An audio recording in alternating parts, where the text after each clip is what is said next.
Auzubillahiminash-shaytanir-rajim. Bismillahir-rahmanir-rahim. Assalamu alaikum and very good afternoon to all participants, faculty. कल की जो हमारी गुफ्तगू थी उससे वो बेसिकली हमारा थर्ड मॉड्यूल के ऊपर थी। थर्ड मॉड्यूल हमारा ये है कि हमने एक major incident, major crisis incident अगर हमारे सामने आता है तो उसमें उस दौरान हमें एक नेगोशिएशन टीम डेवलप करनी पड़ती है। बिकॉज यू सी जो दुनिया भर में जो टीम वर्क है उसे बड़ी इम्पोर्टेंस दी जाती है। एक अकेले इंडिविजुअल के बारे में की जो इस्तेदाद कार होती है, उसकी जो सलाहियत होती है, उसके काम करने में जो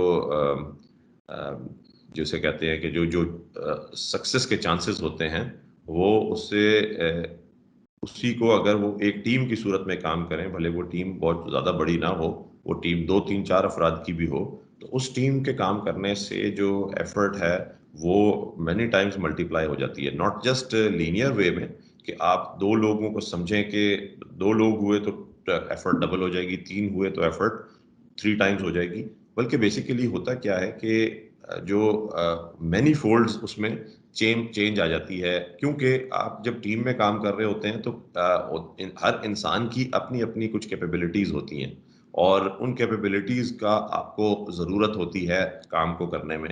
एक शख्स वो काम करेगा तो उसकी ख़ास सेट ऑफ कैपेबिलिटीज़ है, ख़ास सेट ऑफ एबिलिटीज़ है, उनके तहत वो काम कर रहा होता है। दूसरा मुख्तलिफ तरीके से, तीसरा मुख्तलिफ तरीके से। लेकिन जब ये सब लोग मिलते हैं तो इन सब के जो प्लस पॉइंट्स होते हैं वो ऐड हो जाते हैं ओवरऑल सिचुएशन में, ओवरऑल एफर्ट में, जिसकी वजह से आपका नतीजा बेहतर होता है। दुनिया में हमेशा, और मेरे ख्याल है पुलिसिंग में ख़ास तौर पे हमारा यही एक्सपीरियंस रहा है कि जब कभी टीम वर्क के साथ काम किया गया है तो उसमें बहुत ज़्यादा बेहतर नताइज मिले।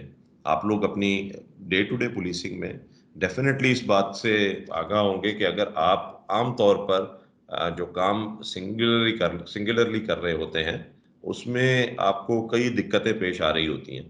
तो अगर हम इसको हाइपोथेटिकली ये ले लें कि आप अपने ही जैसे 2-4 और लोगों के साथ काम कर लेंगे जिनके अंदर सेम सलाहियतें हों और सेम उनके जो है ना वो लिमिटेशंस हों, कैपेसिटी भी सेम हो, लिमिटेशंस भी सेम हो, तो फिर आप 4 लोग मिलकर भी वो काम नहीं कर सकते। बिकॉज़ चारों अगर एक जैसे होंगे तो चारों की वो जो जिस बात में, जिस पॉइंट पे उनके लैप्स होंगे, वो चारों में मौजूद होंगे। तो वो चारों मिलकर भी वो जो लैप्स है या वो जो डाउन साइड है उसे कवर तो नहीं कर सकेंगे, बिकॉज़ चारों के अंदर वो लैप्स होगा। लेकिन इंसान को अल्लाह ताला ने, हर शख्स को मुख्तलिफ बनाया है और मुख्तलिफ कैपेबिलिटीज़ दी हैं, मुख्तलिफ सलाहियतें हर इंसान के अंदर मौजूद।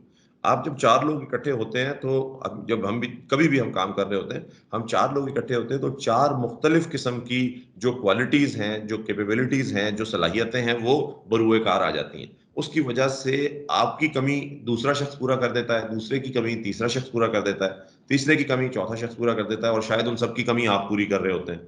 किसी को तो ये फ़ायदा टीम वर्क का होता है और पुलिसिंग के अंदर इसका बहुत ज़्यादा फ़ायदा देखा गया है। दूसरा, आपने खुद देखा होगा कि जहाँ टीम वर्क अच्छा होता है, वो पुलिस के, वो थाना हो गया, वो डिवीज़न हो गया, वो डिस्ट्रिक्ट हो गया, वो रीजन हो गया, रेंज हो गई, डिवीज़न हो गया, उसके अंदर आप देखते हैं कि वो रिज़ल्ट्स अच्छे दे रहा होता है, बनिस्बत जहाँ टीम वर्क ना हो। टीम वर्क क्या है? Team work is all about synergy. आप सब लोग मिलकर अपनी अपनी सलाहियतों को इस्तेमाल करते हुए एक मकसद के लिए काम करें, एक दूसरे को अंडरस्टैंड करें, एक दूसरे के रोल को समझें और एक दूसरे की अच्छाई को अप्रिशिएट करें और जहां उसकी लिमिटेशन है या उसकी कोई कमी है वहां उसको कॉम्प्लीमेंट करके, उसकी हेल्प करके उसको आगे बढ़ाने की कोशिश करें। This is what team work is all about. So हमने दुनिया भर में जो बड़े वाकयात होते हैं या जो भी बड़े टास्क होते हैं वो हमेशा टीम वर्क्स के जरिए अचीव किए जाते हैं। तो इस केस में हमने नेगोशिएशन टीम का स्ट्रक्चर की बात की थी, क्योंकि हम समझते हैं कि हम जानते हैं कि नेगोशिएट के जो मेजर इंसिडेंट है ये एक इस तरह का वो होता है, वाकया होता है, मेजर इंसिडेंट जो है कि इसमें आपको जो है वो अकेले इसको हैंडल करना आसान नहीं होता। हमारे यहाँ बहुत सारी जगहों पर आपने देखा होगा, वी टेंड टू हम थर्ड वर्ल्ड में तो ऐसा ज़्यादा है क्योंकि यहाँ पर हमारे पास बहुत सारे सिस्टम्स अभी तक प्रॉपरली इन प्लेस नहीं है, एस्टेब्लिश नहीं है, वेल डिफाइंड नहीं है, इसलिए थर्ड वर्ल्ड में ऐसा ज्यादा है। लेकिन दुनिया में सब जगह पर कई कई दफा ऐसा देखने में आता है कि वन मैन शो की बात हो रही होती है। एक शख्स कोशिश कर रहा होता है कि सारा कुछ है वो मैं ही करूं, लेकिन ये किसी एक शख्स के बस की बात नहीं होती। बहुत बड़ा इवेंट हो, चाहे कल यौम अली था हमारा, तो यौम अली में बहुत सारे आप में से फील्ड में ऑफिसर्स पोस्टेड हैं, वो यौम अली की एक्टिविटीज में डायरेक्टली इन्वॉल्व होंगे, तो क्या एक आदमी उसको पूरा कर सकता है? नहीं कर सकता। एक टीम वर्क होना चाहिए, और टीम वर्क जो है वो उसका मकसद ये होता है कि एक दूसरे की बात सुनी जाए, एक दूसरे के अच्छे मशवरे पे अमल किया जाए, और एक दूसरे को जहां गलती हो वहां पर लगे तो उसकी करेक्शन भी एक मुनासिब तरीके से की जाए, ताकि उससे टीम का ओवरऑल नुकसान ना हो, टास्क अचीवमेंट में कोई हिंड्रेंस ना आए।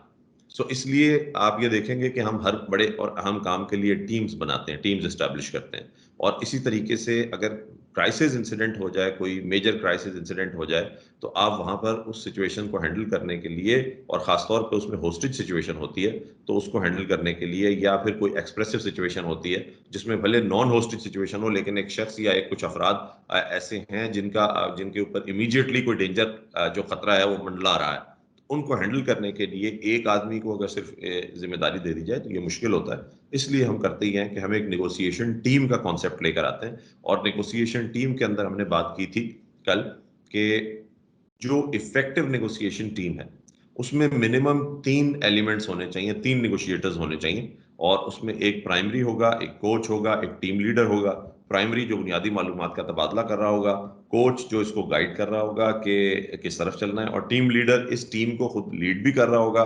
बैकवर्ड्स देखते हुए और फॉरवर्ड देखते हुए, राइट और लेफ्ट देखते हुए। ये बैकवर्ड, फॉरवर्ड, राइट और लेफ्ट का मकसद क्या है? सामने उसके इंसिडेंट है, वो इंसिडेंट को देख रहा है, हॉस्टेजेस की सिचुएशन को देख रहा है, सब्जेक्ट्स की सिचुएशन को देख रहा है। बैकवर्ड उसकी अपनी कमांड भी है, जिसकी तरफ वो जिससे राब्ते में है, जो उसको बेसिकली पीछे से डायरेक्शंस जहां से आ रही हैं। राइट और लेफ्ट का मकसद हमारी दूसरी टीम्स हैं, टेक्निकल टीम्स भी हैं, और कुछ और टीम्स जो अभी थोड़ी देर बाद, ये हम जो अब स्लाइड चलाएंगे इसमें ये आपसे बात करेंगे।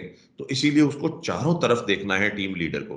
फॉरवर्ड जहां पर सब्जेक्ट है, बैकवर्ड जहां उसकी अपनी चेन ऑफ कमांड है, राइट साइड पे और लेफ्ट साइड पे डिफरेंट टीम्स हैं। टेक्निकल टीम्स हो सकती है, रेस्क्यू हेल्थ इमरजेंसी टीम हो सकती है, रेस्क्यू 1112 जिस तरह है, या दूसरे रेस्क्यू के इदारे हैं, सिविल डिफेंस है, उनकी टीम हो सकती है। मुख्तलिफ टीम्स हैं। तो नेगोशिएशन टीम लीडर को किसी भी टीम से कभी भी राब्ता करना पड़ सकता है, इसलिए उसको इस तरफ भी अपना ध्यान रखना है, और अपनी टीम की सुपरविजन तो उसने करनी है, because he is the leader of that team. उसके ऊपर काफी जिम्मेदारी। उसके बाद हमने बताया था कि जो बड़े इंसिडेंट्स हैं उनमें ये चांसेस होते हैं कि वो इंसिडेंट कोई 1 घंटे, 2 घंटे, 4 घंटे, 6 घंटे में खत्म ना हो, बल्कि मुमकिन है वो 10 घंटे, 12 घंटे, 24 घंटे, 2 दिन, 4 दिन, 6 दिन तक चले। खुदा ना खास्ता अगर ऐसी कोई सिचुएशन बन जाती है, और एन मुमकिन है कि बन जाए, बल्कि हम पहले ये डिस्कस करके आ रहे हैं कि अगर ऐसी सिचुएशन बन जाए जिसको बहुत जल्दी हल ना किया जा सक रहा हो, तो हमें टाइम गेन करना चाहिए। तो एक तरफ हम खुद ये बात करके आ रहे हैं कि टाइम गेन करके उस सिचुएशन को थोड़ा सा वक्ती तौर पे प्रोलॉन्ग करके उससे हमें ही फायदा होता है। तो अब जब हमें उसका फायदा हो रहा है, हम टाइम गेन कर रहे हैं, लेकिन उसके साथ साथ हमें एक चैलेंज भी आ रहा है कि जो ह्यूमन लिमिटेशंस हैं उनका मसला आ जाता है। अगर आप लोग हमारे साथ ऑनलाइन सेशन में बैठे हैं, आप 90 मिनट्स का, 2 आवर्स का, 3 आवर्स तक का सेशन ले लेते हैं, तो ठीक है, आपको बीच में ब्रेक भी चाहिए होती है। यहाँ पर ब्रेक का कॉन्सेप्ट है, ब्रेक मिल सकती है। लेकिन ऐसी कोई क्राइसिस सिचुएशन होती है तो उसमें आपके पास कोई ब्रेक का चांस नहीं होता। किसी भी वक्त कोई भी सिचुएशन इरप्ट हो सकती है। आपको अपनी आंखें, कान, जहन मुस्तकिल तौर पे हाजिर रखना है, और मुस्तकिल तौर पे उस सिचुएशन के ऊपर आपके ऊपर अपना पूरा काबू रखना है, अपना कंट्रोल रखना है। तो इसलिए वहां पर 2, 3, 4, 6 घंटे के बाद जो काम करने वाले लोग हैं वो एक्सट्रीमली फटीग हो जाते हैं और वो थक जाते हैं। उनसे मजीद काम लेना उनके साथ भी ज्यादती है और उस सिचुएशन के साथ भी ज्यादती है, बिकॉज वहां पर लोगों की जानों की एक वैल्यू है। जब आप उन लोगों की जानों से डील कर रहे हैं, उनकी जानों को इमीडिएट खतरा है, तो इमिनेंट खतरा है, तो उस वक्त आपको फौरी तौर पर यह करना चाहिए कि एक मखसूस टाइम के बाद मुख्तलिफ लोग उन्हें टेक ओवर कर लें, उनकी रिस्पॉन्सिबिलिटीज को, या उन्हें रिप्लेस कर दें, ताकि आपके पास टीम्स में और शिफ्ट्स में लोग मौजूद हों, तो एक दूसरे को रिप्लेस करके वो जो शिफ्ट्स में काम हो रहा है उसमें काम भी बेहतर होता रहेगा और हर एक को रेस्ट भी मिलता रहेगा। लेट्स सपोज आप सिर्फ दो, ज्यादा लोग आपके पास नहीं है, तो आप सिर्फ 2 शिफ्ट्स बना सकते हैं 8-8 घंटे की, और वहीं इंसिडेंट के साथ ही उनका कोई रेस्ट का प्लेस और ऑप्शन बना सकते हैं कि जिन लोगों ने काम किया उन्होंने फिर आराम कर लिया, दूसरे लोगों ने टेक ओवर कर लिया, फिर जैसे ये फ्री हुए या इनका टाइम पूरा हुआ, उनका रेस्ट हुआ, वो वापस आए, उन्होंने इनको टेक ओवर कर लिया। तो इस तरह की हम सिचुएशन में काम कर सकते हैं, 2 या 3 शिफ्ट्स के अंदर काम कर सकते हैं। उसके लिए हमें मजीद लोग चाहिए होते हैं। एक हमने रोल प्ले बताया था सिचुएशन बोर्ड राइटर का। सिचुएशन बोर्ड बड़ा फायदे की चीज़ है, कल हमने इसके फायदे भी आपको बताए थे। अगर वहां पर सब चीजें लिखी हुई होंगी तो एक वक्त हर वक्त आपकी नजर में चीजें रहेंगी, बार बार देखने से वो याद हो जाती हैं। और तीसरे नंबर पे कोई नया शख्स आता है, वो फौरी तौर पे देख के सिचुएशन बोर्ड को सारी सिचुएशन का एक अच्छा अंदाजा लगा सकता है, खास तौर पर क्या अब होने जा रहा है उसके बारे में उसको फौरी तौर पे इंफॉर्मेशन मिल जाती है। इंटेलिजेंस लियाजन की हमने बात की थी कि इंटेलिजेंस के साथ मुस्तकिल रब्ता रखने के लिए भी वहां पर कोई होना चाहिए। मेंटल हेल्थ कंसल्टेंट की बात की थी, जो टीम है उसकी अपनी मेंटल हेल्थ भी बड़ी इंपॉर्टेंट है, और जो सामने सब्जेक्ट हैं उनकी मेंटल हेल्थ को भी समझना और उन पर अमल दरामद करना भी इम्पोर्टेंट है। तो मेंटल हेल्थ कंसल्टेंट का भी इसमें एक रोल है। और कोऑर्डिनेटर जो हमने बताया था नेक्स्ट स्लाइड में जाके कि जी क्राइसिस नेगोशिएशन कोऑर्डिनेटर CNC, इसकी कितनी ज़्यादा वैल्यू है, क्योंकि ये जो ओवरऑल सीन का कमांडर होता है उसका प्रिंसिपल एडवाइजर होता है। ये उसको असेसमेंट भी देता है। असेसमेंट का माना यह है कि अभी क्या हुआ और क्या होने जा रहा है, इस बारे में समझ बूझ उसको देना। फिर उसके बाद गाइडेंस देना कि हम किस तरीके से आगे बढ़ सकते हैं, स्ट्रेटजी की रिकमेंडेशंस देना कि हमारी ओवरऑल स्ट्रेटजी क्या होनी चाहिए और उस स्ट्रेटजी के लिए छोटे छोटे स्टेप्स कौन से होने चाहिए। ठीक है। फिर क्राइसिस नेगोशिएशन जो कोऑर्डिनेटर है वो बेसिकली जो ओवरऑल टीम ऑपरेशन है उसे मैनेज करता है, और जो एक्टिविटीज हो रही हैं उनको उनकी सिग्निफिकेंस को थोड़ा समझाता है जो कमांडर है उसे, ताकि कमांडर बेहतर डिसीजन कर सके। क्योंकि कमांडर को आप जिस कदर अच्छी इंफॉर्मेशन देंगे और जिस कदर उसको ऑफ लोड रखेंगे, लोड से कम रखेंगे, उसे कम लोड रखेंगे उसके ऊपर, उससे जो है ना वो एक्स्ट्रा ओवरलोड ना करें, तो कमांडर जो है उसकी फैसला करने की सलाहियत बेहतर रहती है। तो उसके लिए ये क्राइसिस नेगोशिएशन कोऑर्डिनेटर का रोल होता है कि ये उसे गाइड भी करता रहता है और उसका बहुत सारी जो डिसीजन मेकिंग के लिए रिक्वायर्ड इन्फॉर्मेशन है वो भी उसको प्रोवाइड करता रहता है। फिर उसके बाद हमने ये भी बताया था कि जो स्वाट होती है, जो टैक्टिकल टीम होती है आपकी, स्वाट टीम का हमने बताया था, it is special weapons and tactics स्वाट टीम। तो स्वाट टीम दुनिया में स्वाट के नाम से यूज करते हैं। हमारे यहाँ कोई QRF भी हो सकती है, RRF rapid response force, quick response force, elite force, और कुछ जगहों पर इस तरीके की स्पेशलाइज्ड टीम्स जैसे स्पेशल सिक्योरिटी यूनिट हो गया, जैसे और कोई कमांडो यूनिट हो गया, वो हमने बनाई होती है और हमने उनको स्पेशल ट्रेनिंग दी हुई होती है। क्योंकि कल हम बात कर रहे थे कि हर पुलिस ऑफिशियल जो स्ट्रीट कॉप है हमारा, जो रोड पे हमारा गश्त करने वाला, लोगों को चेक करने वाला, सिक्योरिटी ड्यूटी, आर्म ड्यूटीज करने वाला रोजमर्रा की, वो इस तरह से स्पेशली ट्रेंड नहीं होता ऐसे इवेंट्स में ऑपरेशंस को हैंडल करने का। इसके लिए हमें स्पेशली ट्रेंड लोगों की जरूरत होती है। तो स्वाट टीम उसके लिए बनाई जाती है, जिसे हम बारहा टैक्टिकल टीम कहेंगे। टैक्टिकल टीम कहेंगे क्योंकि वो टैक्टिक्स यानी वो दाव पेच से, जो ग्राउंड के ऊपर होने वाले दाव पेच हैं, जो एक्शंस हैं, उनसे बहुत अच्छी तरह वाकिफ होती है। तो इसलिए टैक्टिकल टीम या स्वाट टीम जो है उसकी लाइजन के लिए एक रिप्रेजेंटेटिव भी हमारे पास नेगोशिएशन टीम के साथ मौजूद होना चाहिए, ताकि नेगोशिएशन में जो बातें हो रही हैं वो टेक्निकल टीम के इल्म में आती रहें, उनको वेल इक्विप रखा जाए, ताकि जब भी कभी एक्शन करना पड़ता है तो तमाम चीज़ें उनके पास हों, उनके इल्म में हों, उनके लिए कोई चीज़ मिस ना हो, उनसे कोई चीज़ मिस ना हो रही हो। और इसी तरीके से हमने बताया था कि टेक्निकल टीम भी ग्राउंड से जो इन्फॉर्मेशन लेगी वो इसी टेक्निकल लाइजन रिप्रेजेंटेटिव के जरिए, यानी इस राब्ताकार शख्स के जरिए हम वो चीज़ें उस नेगोशिएशन टीम को भी फीड करते रहेंगे कि भाई आपको बाहर से ये चीज़ों की इन्फॉर्मेशन दी जा रही है कि ये ग्राउंड के ऊपर हो रहा है, ताकि आपके भी इल्म में हो जब आप नेगोशिएट करने जा रहे हैं। मिसाल के तौर पे एक ये जैसे एक रूम है जो इसके अंदर ये क्राइसिस बना हुआ है, जिसके अंदर लोग एरगमाल बनाए गए हुए हैं, उसका एक फ्रंट डोर है और एक बैक एग्जिट है। ठीक है। अब आप ये देख रहे हैं कि फ्रंट डोर तो सारी पिक्चर में नजर आ रहा है, बैक एग्जिट जो है वो सारी पिक्चर में नजर नहीं आ रही।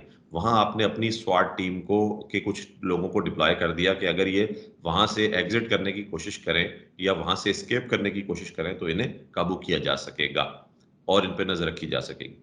अब ये टेक्निकल टीम ने तो ग्राउंड पे ये काम कर लिया, लेकिन नेगोशिएटर्स को अगर ये बात नहीं पता तो उनके लिए ये परेशानी की बात होगी कि जी अगर वो बात करते हुए ये सोचते रहेंगे कि अगर ये बैक साइड से रेयर एग्जिट यूज करते हैं तो हमारे पास उसके लिए क्या इंतजाम है। टेक्निकल टीम जो काम कर रही है, अगर वो नेगोशिएशन टीम को पता होगा, तो वो आसानी से अपनी टर्म्स पे बात कर सकता है सब्जेक्ट के साथ, और अगर उसे नहीं पता होगा तो उसके लिए प्रॉब्लम है।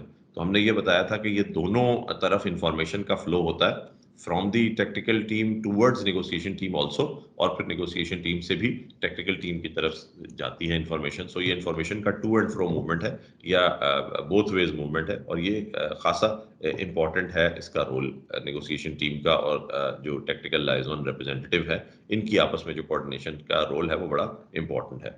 उसके बाद हमने बताया था कि जो निगोशिएटर है, इस निगोशिएटर का एक टेक्निकल रोल भी है, यानी ये ऑपरेशनल टीम के हवाले से सोचता भी है, और उसको जो उसने ऑपरेशन करना है, जो एक्शन लेना है, जो एक्शन के लिए स्टेप्स उठाने हैं, उन स्टेप्स के लेने में उनकी मदद भी करता है। सो वो किस तरीके से करता है, पहले तो हमने ये बताया था कि उसे जो है वो जो सब्जेक्ट है, सब्जेक्ट को ये जिस तरीके से आहिस्ता आहिस्ता उसके इमोशंस को लोअर करता है, उसके गुस्से को कम कर रहा होता है, उससे बातचीत कर रहा होता है, तो बेसिकली उसे सॉफ्टन अप कर रहा होता है, उसे नर्म कर रहा होता है, ताकि वो जो सख्त लहजे में बात कर रहा है, जो सख्त उसकी जो तनाव है, उस स्ट्रेस है उसका, और जो उसका एंगर बहुत ज़्यादा शदीद है, उसको कम करके उसे ऐसी पोजीशन में ले आए कि उससे बातचीत की जा सके, उसे कन्विंस करके उससे कुछ मनवाया जा सके, कोई बात कराई जा सके, या उसे ऐसी वल्नरेबल पोजीशन में ले आया जा सके, जब एक्शन होने लगे तो वो उस एक्शन को एक्सपेक्ट ना कर रहा हो और वो एक्शन कामयाब हो जाए। तो इस वजह से हम यूज़ करते हैं इस जो नेगोशिएटर का रोल है, वो एज़ अ टेक्निकल टीम की सपोर्ट का भी रोल वो प्ले कर रहा होता है। फिर दूसरा, वो जो खाना-पानी पहुँचाना, और उसके दरमियान अगर टेक्निकल टीम को यूज़ करेगा, तो वो दरवाज़ा, कोई खिड़की खुलेगी तो वो अंदर का हाल थोड़ा बहुत देख सकेंगे, क्योंकि कुछ सिचुएशंस में अंदर कौन है, क्या है, कहाँ है, किस हाल में है, इस हवाले से हमारे पास कोई मालूमात होती ही नहीं। तो हम उस मालूमात को बाज़ औक़ात गैदर कर सकते हैं इस तरह के एक्शन से। और उसके बाद फिर ये कि उसे फ़ोन पर, अगर हमने असॉल्ट का प्रोग्राम बना लिया है, टेक्निकल टीम की तरफ से गो अहेड मिल गया है कि हम असॉल्ट करने जा रहे हैं, हम एक्शन करने जा रहे हैं, हम एंट्री करने जा रहे हैं, तो उस वक़्त ये सब्जेक्ट को फ़ोन के ऊपर ले ले और उससे कोई बहुत ज़्यादा सीरियस बात शुरू कर दे, जिसके अंदर वो बहुत इंटेंसली एंगेज हो जाए, और उस टाइम ताकि एंट्री हो, तो उसका ध्यान जो है वो टेलीफ़ोन की गुफ्तगू की तरफ हो, उस एंट्री की तरफ ना हो, और एंट्री आसानी से हो सके, ताकि उनके खिलाफ एक्शन किया जा सके। इसके बाद फिर जो लीडर्स या जो ज़्यादा वायलेंट लोग हैं, उनकी आइडेंटिफिकेशन करना भी ज़रूरी होता है। क्यों? क्योंकि आपने जब कभी एक्शन करना है, तो you have to take down the leader first, या take down the most violent person first. अगर आप उसको काबू कर लेंगे, उसको न्यूट्रलाइज़ कर देंगे, या उसको गिरफ्तार कर लेंगे, तो बाकी लोग जो होते हैं ना, उनका मोराल वैसे ही ड्रॉप हो जाता है, उनका मोराल वैसे ही गिर जाता है। वो लोग फिर आसानी से या तो गिरफ्तारी भी दे सकते हैं, या वो उनको उनको ज़ेर करना आसान हो जाता है। तो ये इनको आइडेंटिफ़ाई करने में भी नेगोशिएटर का रोल हो सकता है। वो कल मैंने बताया था किस तरीके से कि वो बातचीत के अंदर गुफ्तगू करते हुए ये कहे कि भई तुम नहीं, मुझे तुम्हारे लीडर से बात करनी है, या जिससे बात करते हुए उसे महसूस हो रहा है वो बहुत ज़्यादा वायलेंट है, वो उसको मार्क कर ले और नोट कर ले कि भई ये शख्स जो है ये सबसे ज़्यादा वायलेंट है यहाँ पर। अगर कोई भी एक्शन किया जा रहा है, तो पहले इस शख्स को निशाना बनाना है, क्योंकि अगर ये शख्स जो है वो बच जाता है, तो ये वायलेंट है, तो ये सबसे पहले होस्टेजेस को भी नुकसान पहुँचाने में देर नहीं करेगा। होस्टेजेस की जान को सबसे ज़्यादा इस शख्स से खतरा है, because he is the most violent around the whole group, from the whole group. उसके बाद फिर आपने जब बात करते हुए नेगोशिएटर ने एक लम्हा ऐसा लेकर आना है, जहाँ उसने उसको स्ट्रॉन्ग होल्ड से लेकर वल्नरेबल पॉइंट की तरफ लेकर आना है। ताकि मैंने बताया था कि वो रूम में या उस बिल्डिंग में या जहाँ भी वो काम ये हो रहा है, वहाँ पर सब्जेक्ट की कोशिश होगी वो सेफेस्ट प्लेस के ऊपर छुपा हुआ हो, और वहाँ से वो ये ऑपरेट करे। और आपकी कोशिश ये होगी कि उसे बिल्कुल सामने लेके आएँ, वल्नरेबल पोज़ीशन पे लेके आएँ, ताकि उसको एम किया जा सके या उसके खिलाफ एक्शन करना आसान हो जाए। ये काम भी गुफ्तगू के ज़रिए किया जा सकता है। फिर उसके बाद हमने कहा था कि एक नेगोशिएटर ऐसा ट्रम्प कार्ड भी प्ले कर सकता है कि वो ये ट्राई करे कि हमने तुम्हारी सारी डिमांड्स मान ली। इस बात से उसको एक तरह का, जो सब्जेक्ट है उसे एक तरह का फॉल्स सेंस ऑफ विक्ट्री होगा कि मैं जीत गया, मैं कामयाब हो गया। जब तक वो कामयाब नहीं होता, उसकी हथियार पर गिरफ्त से लेकर और उसकी जो अग्रेशन है वो ज़्यादा होती है। जब जैसे ही उसे लगता है कि मैं कामयाब हो गया, जो बेसिक मेरा एम था, क्योंकि मैंने बताया ये हम आप सबको पता है कि इंस्ट्रूमेंटल सिचुएशन में ख़ास तौर पे उसकी जो डिमांड्स हैं, उसके ऊपर उसका बहुत फ़ोकस होता है। तो अगर वो डिमांड्स पूरी हो जाएँ, तो उसको लगता है कि I have one the battle. तो जब वो जंग जीतने का उसके अंदर एक फॉल्स सेंस ऑफ विक्ट्री पैदा हो जाती है, तो क्या होता है कि उसके गार्ड्स डाउन हो जाते हैं, वो इजी हो जाता है। वो जो अपना गार्ड्स डाउन होने का मतलब ये कि अपने दिफा के लिए जो उसने एक पोजीशन की हुई थी वो उसको इजी कर देता है। वो जो गन उसने मुमकिन है हवा में लहरा रहा था, वो हाथ उसका नीचे चला जाए कि भाई ये तो मेरा काम हो गया। और इस फॉल्स सेंस ऑफ विक्ट्री का ही हम जो है वो फायदा उठा लेते हैं, और उस वक्त फिर हमारा जो टैक्टिकल रोल है वो होता है, हम अचानक असॉल्ट करके उस पर काबू पाने की कोशिश कर सकते हैं। तो यहाँ तक कल हमने बताया था। इसके बाद अब हम आज ये इस स्लाइड को देखेंगे, और इस स्लाइड में आप ये देखेंगे कि किस तरीके से एक जो हम मेजर इंसिडेंट है, इस मेजर इंसिडेंट की के लिए एक कमांड या पोस्ट और एक जो है वो जो नेगोशिएशंस ऑपरेशन सेंटर जिसे हम कहते हैं, एनओसी, नॉक जिसे कहते हैं, वो हम स्टैब्लिश करते हैं, और वो किस तरह का स्टैब्लिश होना चाहिए। इससे पहले मैं आपको ये बताता चलूं कि ये चीज देखने के बाद या ये स्लाइड देखते हुए हमारे कुछ ऑफिसर्स ये जरूर सोच सकते हैं कि हमारे पास ऐसा नहीं हुआ करता, या हमारे पास ऐसा होने के चांसेस बहुत कम है कि हम किसी क्राइसिस में इस किस्म का ऑपरेशन सेंटर बनाएंगे, इस किस्म का कमांड पोस्ट बनाएंगे। ये तो हमारे यहाँ नहीं होता। ये तो बहुत मुश्किल चीज है, और it is very far from reality. तो मैं आप लोगों को ये बताऊं कि जैसे कल यौम अली था, क्या आपके पास अभी मुहर्रम के चेहलम के जुलूस आते हैं, या बड़े इवेंट्स आते हैं, कोई बहुत बड़ा जलसा होता है, तो आपके पास अब कई बड़े शहरों में, जिन्होंने बड़े शहरों में काम किया है वो ये जानते होंगे कि वहां पर कंट्रोल रूम बनता है। कंट्रोल रूम बनता है, मुहर्रमों में भी बनता है इस तरीके से, और मेजर इंसिडेंट्स में भी बनता है। कंट्रोल रूम पहले नहीं होता था, ये अगर कुछ सालों पहले जाएं, इस तरह का कंट्रोल रूम मौजूद नहीं होता था, लेकिन अब वो मौजूद होता है। और उसमें यूजुअली कोई गैजेटेड ऑफिसर जो है, वो बड़ा इंसिडेंट होता है तो गैजेटेड ऑफिसर कोई वहां पर डिप्लॉय किया जाता है, जो कंट्रोल रूम का इंचार्ज होता है। ये कंट्रोल रूम भी आज से 20-25 साल पहले, जो लोग ज्यादा आप में से सर्विस रखते हैं वो ये जानते हैं कि ये पहले नहीं था, लेकिन वक्त के साथ साथ हमें महसूस हुआ कि ये एक इम्पॉर्टेंट चीज है, ये एक इम्पॉर्टेंट फीचर है। इस तरीके से चीजों को कंट्रोल करना सिर्फ ग्राउंड पे रहते हुए ये मुश्किल होता है। ग्राउंड पे रहने वाले की जो इंफॉर्मेशन होती है उसके सोर्सेज लिमिटेड होते हैं, उसकी और कंसिडरेशंस होती हैं, और उसके ऊपर और थ्रेट्स होते हैं। इस वजह से वो बाज़ औक़ात बहुत ज़्यादा डीपली सिचुएशन को एनालाइज करने की पोजीशन में नहीं होता। इसलिए ऑपरेशन रूम बनाए जाते हैं। और फिर दूसरा, अगर कोई खुदा न खास्ता मसला दरपेश आ जाए ड्यूरिंग एनी एक्टिविटी, तो फिर वो जो कोऑर्डिनेशन है वो अक्सर मिसिंग हो जाती है। उसके लिए भी ऑपरेशन रूम बनाए जाते हैं कि ऑपरेशन रूम में या कंट्रोल रूम में आपके पास अक्सर देखा होगा आपने, कैमरास की फीड भी आ रही होती है, टेलीफोन्स भी रखे होते हैं, वायरलेस का नेटवर्क भी वहाँ उसके साथ चल रहा होता है, जिसमें हमारी वायरलेस कॉल्स भी आ रही होती हैं। तो ओवरऑल हम उस कंट्रोल रूम से फ़ायदा ये उठाते हैं कि इन तमाम एलिमेंट्स को कवर करने के लिए हमें एक जगह पर बैठकर एक मौका मिल जाता है जहाँ से हम इनको कवर कर सकते हैं। इसी तरीके से जिस तरह पहले ऑपरेशन जो हमारा कंट्रोल रूम या हमारा ऑपरेशन रूम नहीं होता था, अब होने लगा है बड़े इवेंट्स में, इसी तरीके से ये जो चीज़ हम दिखाने आपको जा रहे हैं, ये क्राइसिस इंसिडेंट्स में हमारे यहाँ अभी शायद आप देखते होंगे कि नहीं होती। लेकिन ये फ्यूचर में इसका बहुत ज़्यादा स्कोप है, और ये हम करना पड़ेगा हमें। और आप देखेंगे शायद आपकी सर्विसेज में होते हुए ही, आप में से जिन लोगों की अभी सर्विस बाकी है, आप देखें आहिस्ता-आहिस्ता इन चीज़ों की जो अंडरस्टैंडिंग है वो डेवलप होती जा रही है। और मैं फिर कहूँगा कि यही इस किस्म की ट्रेनिंग्स का एक फ़ायदा भी होता है, कि आपको इन ट्रेनिंग से ये बताया जाता है कि कॉन्सेप्ट्स दुनिया में कौन से इस्तेमाल हो रहे हैं, किस वजह से वो कॉन्सेप्ट यूज़ किया जा रहा है, उसका क्या फ़ायदा है, उसकी बैकग्राउंड पे स्टडी क्या है, और उससे आप क्या फ़ायदे ले सकते हैं।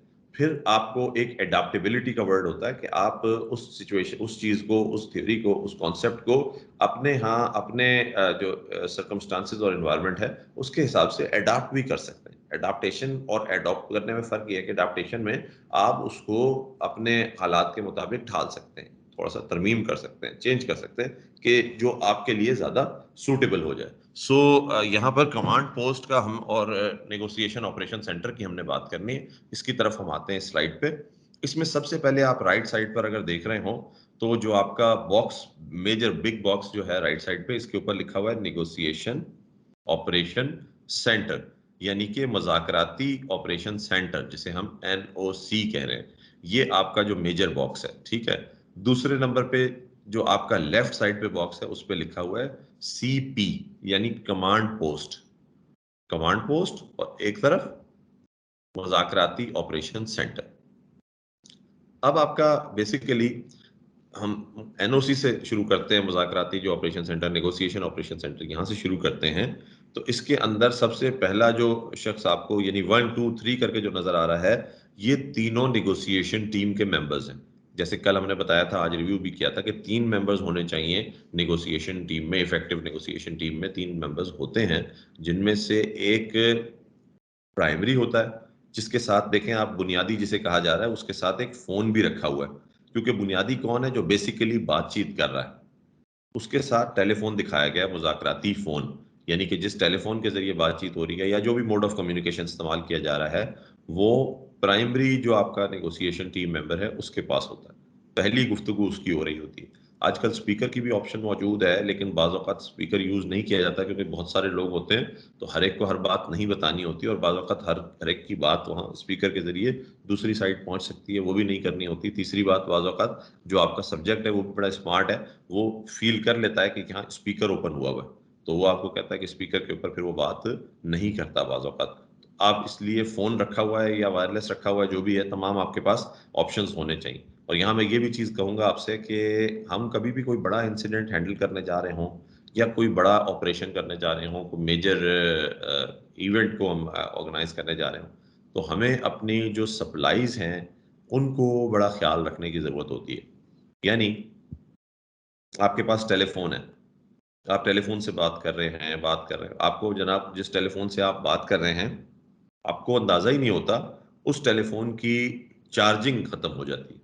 तो बिल्कुल सिंपल फिनोमेना है ना जी, 2 घंटे अगर लगातार फ़ोन से बात की जाए, तो आजकल बहुत से एंड्रॉयड फ़ोन्स जो हैं या आईफ़ोन्स जो हैं, वो 2 घंटे, 3 घंटे के यूज़ के बाद उनकी बैटरी लो हो जाती है।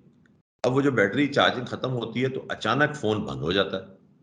आप चूँकि एक बहुत ही इंटेंस किस्म की और एक बहुत ही इन्वॉल्विंग किस्म की डिबेट के अंदर हैं, गुफ्तगू के अंदर हैं और डिस्कशंस भी हो रही हैं, आपको मुमकिन है ध्यान ही ना जाए कि अभी इसकी 10% 5% बैटरी रह गई है और वो फ़ोन बंद हो जाए। और आप किसी बहुत अहम जंक्चर पे हों बातचीत के, गुफ्तगू के, और वहाँ आपका जो एक इशारा है या एक मैसेज है, वो बहुत कीमती हो। हर हर मैसेज बहुत कीमती हो। कोई भी ऐसा मैसेज यहाँ से चला जाए जो गलत होगा, तो उसकी कीमत चुकानी पड़ती है। उस मौके के ऊपर फ़ोन बंद हो जाए। अब आप देखते हैं फ़ोन क्यों बंद हो गया और आप कहते हैं डैम! ये तो फ़ोन तो इसकी तो बैटरी खत्म हो गई है। फ़ौरी तौर पे क्या करेंगे, किसी से फ़ोन लेंगे, इसमें से बैटरी फ़ोन को ओपन करेंगे, इसमें से सिम निकालेंगे, उसके अंदर इंसर्ट करेंगे, फिर सिम फ़ौरी तौर पे ऑन करके वर्क करती है, नहीं करती है। आपके पास वो नंबर जिस पे बात हो रही थी, वो नंबर इस फ़ोन में और ये फ़ोन बंद हो चुका है। आप एक लम्हे को ज़हन में लाएँ कि जो इतनी इम्पोर्टेंट सिचुएशन में जब आप उससे बात कर रहे थे सब्जेक्ट से, तो जिस फ़ोन पे आप बात कर रहे थे, उस फ़ोन सेट के अंदर नंबर था और वो फ़ोन सेट जो बंद हो गया। अब वो नंबर आपके पास कहाँ से आएगा? अब वो फ़ोन आप किस तरीके से रिट्रीव करेंगे? और जो ये फ़ोन बंद होके दोबारा ऑन होने का ड्यूरेशन है, ये 2, 3, 4 मिनट मुमकिन है होस्टेज टेकर जो है, जो सब्जेक्ट आपका है, वो किस फ्रेम ऑफ माइंड में बैठा हुआ, वो ये फ़ोन बंद होने को क्या समझे? वो फ़ोन बंद होने को मुज़ाकरात खत्म होना समझ जाए, वो फ़ोन बंद होने को एक्शन होना समझ जाए, वो फ़ोन बंद होने को ये समझे कि अब मेरे ऊपर रेड होने लगा, मेरे मुझे मुझे अब निशाना बनाया जाने वाला है। इस तरह की कोई भी बात हो, तो इससे कितना नुकसान पहुँच सकता है एक अच्छी खासी सिचुएशन को, या अच्छी खासी सिचुएशन में कितना ज़्यादा ब्रेक आ सकता है। ऐसी ये मिसाल बताने का मकसद आपको ये है कि आपके पास जो चीज़ें हों, उनके बैकअप्स मौजूद हों। आपके पास जो भी ज़राए इब्लाग हैं, जो भी आपके पास कम्युनिकेशन का मोड है, आप जिससे गुफ्तगू कर रहे हैं, ख़ास तौर पे टेलीफ़ोन है, वायरलेस है, इनके बैकअप्स मौजूद होने चाहिए। इनकी चार्जिंग प्रॉपर सफिशिएंट होनी चाहिए, बैटरीज़ एक्स्ट्रा अवेलेबल होनी चाहिए। वायरलेस अगर आपके पास वॉकी-टॉकी है, तो एक्स्ट्रा चार्जिंग, या तो चार्जिंग पे लगा हो साथ-साथ, या फिर उसके साथ एक्स्ट्रा बैटरीज़ अवेलेबल हों। टेलीफ़ोन का भी यही है कि चार्जर अवेलेबल हो, चार्ज हो रहा हो। ये चीज़ें आपको जब कभी आप किसी इंसिडेंट में होते हैं ना, तो ये छोटी-छोटी चीज़ें बाज़ औक़ात बड़ी काम की हो जाती हैं, बड़ी कीमती हो जाती हैं, इनकी वैल्यू अपनी जगह होती है। तो आपने जो प्राइमरी आपका है वो ये है कि आपने जो कम्युनिकेशन करनी है वो उस प्राइमरी मेंबर ने करनी है नेगोशिएशन टीम के, और उसके पास टेलीफोन होता है। दूसरे नंबर पे कोच। कोच जो है, मैंने बताया था कि ये हिदायत दे रहा है हर बात के बारे में, किस तरह बात करनी है उसके बारे में भी। ऑल्दो प्राइमरी जो कम्युनिकेटर है, नेगोशिएटर है, वो भी ट्रेंड है, उसको हर चीज़ की ट्रेनिंग की ज़रूरत नहीं है, लेकिन सिचुएशन के हिसाब से बाज़ औक़ात एक से भले दूसरा माइंड भी हो जाता है, वो उसके साथ ऐड हो जाता है, तो फ़ायदा होता है उससे। कोच है, और तीसरा इसके ऊपर जो आपको दिखाया गया है वो टीम लीडर है। टीम लीडर इन दोनों की नेगोशिएशन टीम को लीड कर रहा है। और तीसरा जो है वो असिस्टेंट, इसका इसका एक और रोल ये कि ये जो हमने बताया था क्राइसिस नेगोशिएशन कोऑर्डिनेटर, जिसे हम सीएनसी कहते हैं, ये उसको असिस्ट करता है, तो ये असिस्टेंट सीएनसी भी कहलाया जा सकता है। सो टीम लीडर ही हम इसे बेसिकली अगर समझें तो ये टीम लीडर है, और इसकी नेगोशिएशन टीम का ये लीड कर रहा है, और इसके साथ दो मेंबर्स हैं, एक प्राइमरी जो कि फोन पर या वो जो भी कम्युनिकेशन है इंटरनेट पर, फोन पर या अपना उस पर वायरलेस पर, जिस पे भी वो बात कर रहा है, तो वो आपका प्राइमरी है, और कोच है जो उसको गाइड कर रहा है। ये तो तीनों हो गए राइट साइड पे एनओसी के अंदर 1 2 3 नेगोशिएशन टीम। अच्छा, इसके बाद एक होता है रिकॉर्डर। ये मिनट्स या इंपॉर्टेंट चीजों को रिकॉर्ड करने के लिए भी एक शख्स आपके पास होता है, जिसे रिकॉर्डर कहते हैं। ये रिकॉर्डर जो है, ये इंपॉर्टेंट चीजों को सीक्वेंस में क्रोनोलॉजिकली रिकॉर्ड करता रहता है, ताकि एक मैनुअल रिकॉर्ड भी आपके पास मौजूद हो, या मुमकिन है कि ये कंप्यूटर पे साथ साथ रिकॉर्ड कर रहा हो। और ये रिकॉर्ड कंप्यूटर पे जो हो रहा है, ये मुमकिन है कहीं बैकअप भी इसका हो रहा हो। बैकअप की आपको यकीनन इंपॉर्टेंस पता है। कंप्यूटर पर आप काम कर रहे होते हैं, अचानक लाइट चली जाती है, या कोई वायरस आ जाता है, आपकी हार्ड डिस्क बाज़ औक़ात खराब हो जाती है, प्रॉब्लम कर जाती है, और ये सब चीज़ें अचानक होती हैं। इसलिए बैकअप्स बड़े इंपॉर्टेंट होते हैं। जब आप काम कर रहे हो और इंपॉर्टेंट काम कर रहे हो, तो हमेशा you should have their backups. उसके बाद इंटेलिजेंस का लाइजॉन के लिए नंबर 5 पे, नंबर 5 जो आपको 4 के साथ ही राइट साइड पे नजर आ रहा है, वो इंटेलिजेंस लाइजॉन के लिए एक रिप्रेजेंटेटिव है, जो अपने इंटेलिजेंस के लोग इंटेलिजेंस इकट्ठी कर रहा है, और वो जो कमांडर है और जो सीएनसी है, उनको नेगोशिएशन टीम के कमांडर को वो इंटेलिजेंस जो है वो वहां पहुंचा रहा है, जिससे उसे फौरी तौर पर जो ज़रूरी मालूमात हैं वो मिल रही हैं, क्योंकि टाइम लैप्स का बड़ा नुकसान हो सकता है। जो इन्फॉर्मेशन बर वक्त मिले, कल मैं मिसाल भी दे रहा था कि अगर यौम अली का थ्रेट अलर्ट हमें आज रिसीव हो रहा हो, तो उसका क्या फ़ायदा, यौम अली कल गुजर चुका है। इसी तरीके से जो टाइम सेंसिटिव इंफॉर्मेशन है, उनके लिए हमारे पास, और इंटेलिजेंस है ख़ास तौर पे, उनके लिए हमारे पास जो है वो डिले का बिल्कुल चांस नहीं होता। तो इसीलिए उस रिप्रेजेंटेटिव को भी इस रूम के अंदर बिठाया गया है, इस ऑपरेशन सेंटर के अंदर बिठाया गया, ताकि वो फौरी तौर पे जो इंटेलिजेंस है वो शेयर करता रहे। फिर नंबर 6 पे हमने दिखाया, जो जिसे सिचुएशन बोर्ड मैंने कहा था, सूरत हाल का बोर्ड या सिचुएशन बोर्ड। इसकी भी वैसे भी आपको मैं एक सलाह दूंगा कि इस चीज को आप अपने पास जरा एक आध दफा इंप्लीमेंट करके देखें, कि आप जो मेजर केसेस डील कर रहे होते हैं, या जो मेजर इंसिडेंट्स डील कर रहे होते हैं, या कोई बड़ा वाकया आपके सामने आया, या आप देख रहे हैं कोई ऐसा तनाज़ा है जो चलता चला आ रहा है। बाज़ औक़ात किसी जगह किसी प्रॉपर्टी का एक तनाज़ा होता है, बाज़ औक़ात कोई 2 फ़रीक़ैन का, कोई 2 कबायली गिरोह होते हैं, कोई 2 ख़ानदान होते हैं, बलूचिस्तान में भी कबायली गिरोह कई हैं, उनका आपस में कोई तनाज़ा, आप किसी इलाके में पोस्ट होते हैं, आपको पता चलता है, आप सबसे जाके पूछते हैं सबसे पहले कि इश्यूज़ यहाँ के कौन से बड़े-बड़े इश्यूज़ हैं। आपको पता चलता है कि यहाँ पर जी एक मस्जिद है, इस मस्जिद का बड़ा तनाज़ा है, इस मस्जिद में 2 फ़रीक़ैन जो है वो आपस में एक-दूसरे से लड़ते रहते हैं कि ये मेरी है या तेरी है। इसी तरीके से आपको पता चलता है कि यहाँ 2 कबाइल रह रहे हैं, और इनकी आपस में जो है ना सालों पुरानी दुश्मनी चली आ रही है इनके।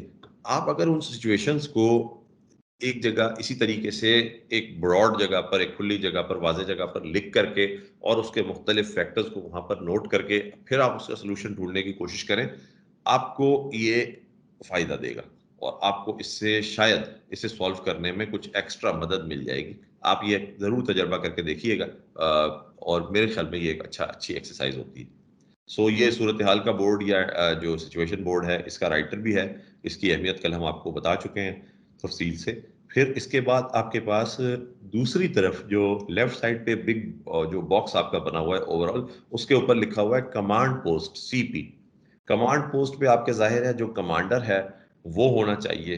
वो कमांडर आपका, हमने आपको बताया था कि यहाँ पर नेगोशिएशन की हद तक अगर देखा जाए, तो जो क्राइसिस नेगोशिएशन कोऑर्डिनेटर का हमने नाम लिया था सीएनसी का, कि ये नेगोशिएशन के अमल तक ये कमांडर होता है, और इसने ओवरऑल जो चारों तरफ जिसकी मैंने बात की थी, उस इंफॉर्मेशन को भी इसने देखना होता है, और इसने जो as a second in command use होता है ऑन सीन कमांडर के। यहाँ पर थोड़ा-सा फ़र्क मैं बताऊँगा, ये रोल्स ज़रा ज़्यादा महसूस होते हैं बाज़ औक़ात सुनने में, लेकिन ये जब प्रैक्टिकली आप इनकी डेमोंस्ट्रेशन देखते हैं, या प्रैक्टिकली इसको रिलेट करने की कोशिश करते हैं, तो ये इतने ज़्यादा नहीं है, बल्कि इन सब का अपना-अपना एक अहम जुदागाना रोल है, एक बड़ा सेपरेट रोल है, और उसकी अहमियत भी है। आप देखें, हमने एक वर्ड यूज़ किया था कल भी और उससे पहले भी, जाए वक़ुआ का कमांडर या on scene commander. On scene commander कौन है? बेसिकली कमांडर को, जो कि ओवरऑल कमांड कर रहा है, जिसकी फाइनल कॉल है, जिसने बताना है कि कब अंदर जाना है, कब नहीं, क्या करना है, क्या नहीं, उस कमांडर को आप सीन से दूर नहीं रख सकते। इनको, ये जो आपके पास नज़र आ रहे हैं, ये बॉक्सेस नज़र आ रहे हैं, इनके अंदर जो एलिमेंट्स हैं, इन्हें सीन से थोड़े से फासले पे रखा जा सकता है। ज़रूरी है, ज़रूरी नहीं है कि सीन इनके लिए विजुअल हो, और ये भी मुमकिन है कि हो, किसी ऐसी जगह पर प्लेस कर दिया जाए, किसी ऐसे रूम में प्लेस कर दिया जाए जहाँ पर विंडो विज़न है या कोई क्लियर विज़न है और आपको नज़र आ रहा है जिस जगह वाक़या हो रहा है वो आपकी आँखों के सामने है। ये तो पॉसिबल है और एक अच्छी बात है, प्रेफ़रेबल है। लेकिन अगर ऐसा ना भी हो, तो भी इनको ऐसी जगह प्लेस किया जा सकता है जो कि मेन कुएँ से ज़रा हटकर हो। लेकिन जो आपका कमांड है, ऑन सीन कमांडर, उसे वहीं उस वक़्वे के ऊपर होना है और अपनी आँखों से पर्सनली उस सारी चीज़ का मुशाहिदा करते रहना ज़रूरी है। क्योंकि अगर वो पर्सनली मुशाहिदा नहीं कर रहा होगा, तो कभी भी वो जो एक्चुअल सिचुएशन है, उसकी अंडरस्टैंडिंग उसको उस तरीके से डेवलप नहीं हो पाएगी, जिसमें वो बेहतर डिसीज़न मेकिंग कर सके। सो ये चीज़, ये कॉन्सेप्ट भी ज़हन में रखें कि ऑन सीन कमांडर का होना, यानी कमांडर का खुद जाए वक़्वा पर होना, ये बहुत ज़रूरी होता है। अक्सर व बेशतर आप खुद भी ऑपरेशंस करते होंगे, या आप कमांड कर रहे होते होंगे, या बाज़ औक़ात आप गाइड कर रहे होते हैं, तो आप अपना जो अफ़सर आपको बता रहा होता है, सर अभी ये हुआ है, आप उससे कहते हैं, भाई तुम मौके पे मौजूद हो? वो कहता है, जी सर, मैं खुद मौके पे मौजूद हूँ। तो आपको एक तसल्ली हो जाती है। जब ये खुद मौके पे मौजूद है, तो फिर ये चीज़ को बेहतर तरीके से बताएगा। फिर ये चीज़ के बारे में राय अच्छी तरीके से कायम कर सकेगा, और फिर इसकी जो इनपुट होगी, वो ज़्यादा वैल्यूएबल होगी as compare to the situation जब वो खुद मौके पे मौजूद ना हो और वो भी सुनी-सुनाई बात आप तक पहुँचा रहा हो। उस मामले में आप फिर परेशान होते हैं और अक्सर मायूस भी होते हैं कि भई ये मौके पे खुद भी मौजूद नहीं है, इसे तो खुद एक्चुअल सिचुएशन का पता नहीं है, तो ये किस तरीके से उस सिचुएशन को मुझ तक कन्वे कर रहा है और मुझे सही बात पता चल रही है या नहीं पता चल रही।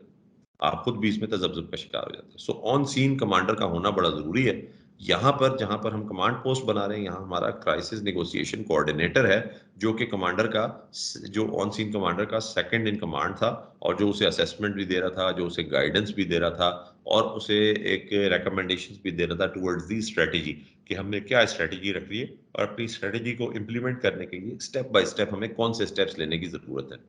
इसके बाद कमांड पोस्ट का एक जो नंबर नंबर 7 जो आपको नज़र आ रहा है कमांड पोस्ट में, वो लाइज़ॉन के लिए है, कि जो कमांड पोस्ट की बाकी जगहों से लाइज़ॉन कर सके। ये भी एक तरह से कोऑर्डिनेशन का काम है। इसके बाद नंबर 9 और नंबर 10।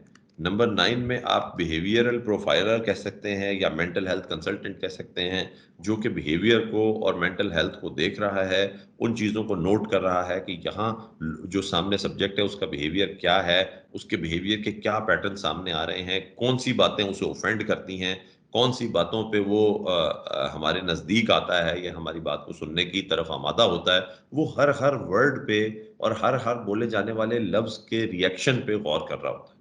बिहेवियरल प्रोफाइलर एक बहुत ही कलीदी किरदार अदा कर सकता है, क्योंकि ये आपको बताता है कि अगर इस शख्स से कोई बात मनवानी है, तो इससे इस पैराए में बात की जाए।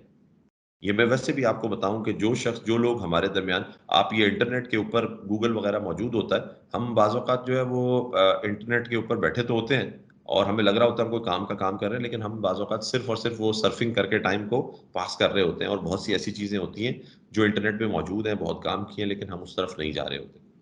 ये जो बिहेवियरल प्रोफाइलिंग है, ये भी एक बड़ी इम्पोर्टेंट चीज़ है, बड़ी मज़े की चीज़ है। अगर आप इसको थोड़ा-सा स्टडी करेंगे, तो ये बाज़ औक़ात आपको ये तक बता देता है किसी शख़्स के बारे में, अगर आपको ये स्टडी अच्छी आती है, तो आप उससे मिल के, उसे ऑब्ज़र्व करके, उसके हरकत व सकनात, गुफ्तगू, अंदाज़, इन चीज़ों को ऑब्ज़र्व करके आप उसके बारे में एक बहुत ज़बरदस्त प्रोफ़ाइल बना सकते हैं और एक अच्छी राय कायम कर सकते हैं कि ये शख़्स जो है, अगर इसको से कोई बात मनवानी हो या इस शख़्स को किसी तरफ आमादा करना हो, तो कौन से पैराए में इससे बात करनी चाहिए? फिर किस बात को करने से ये शख़्स जो है वो वॉयलेंट हो सकता है, अग्रेसिव हो सकता है, नाराज़ हो सकता है, और कौन-सी ऐसी बातें हैं जो इसे अट्रैक्ट करती हैं, जिनकी वजह से ये कुछ गिव एंड टेक या लूज़ करने को तैयार हो सकता है। ये सारी चीज़ें बिहेवियरल प्रोफाइलिंग में आती हैं।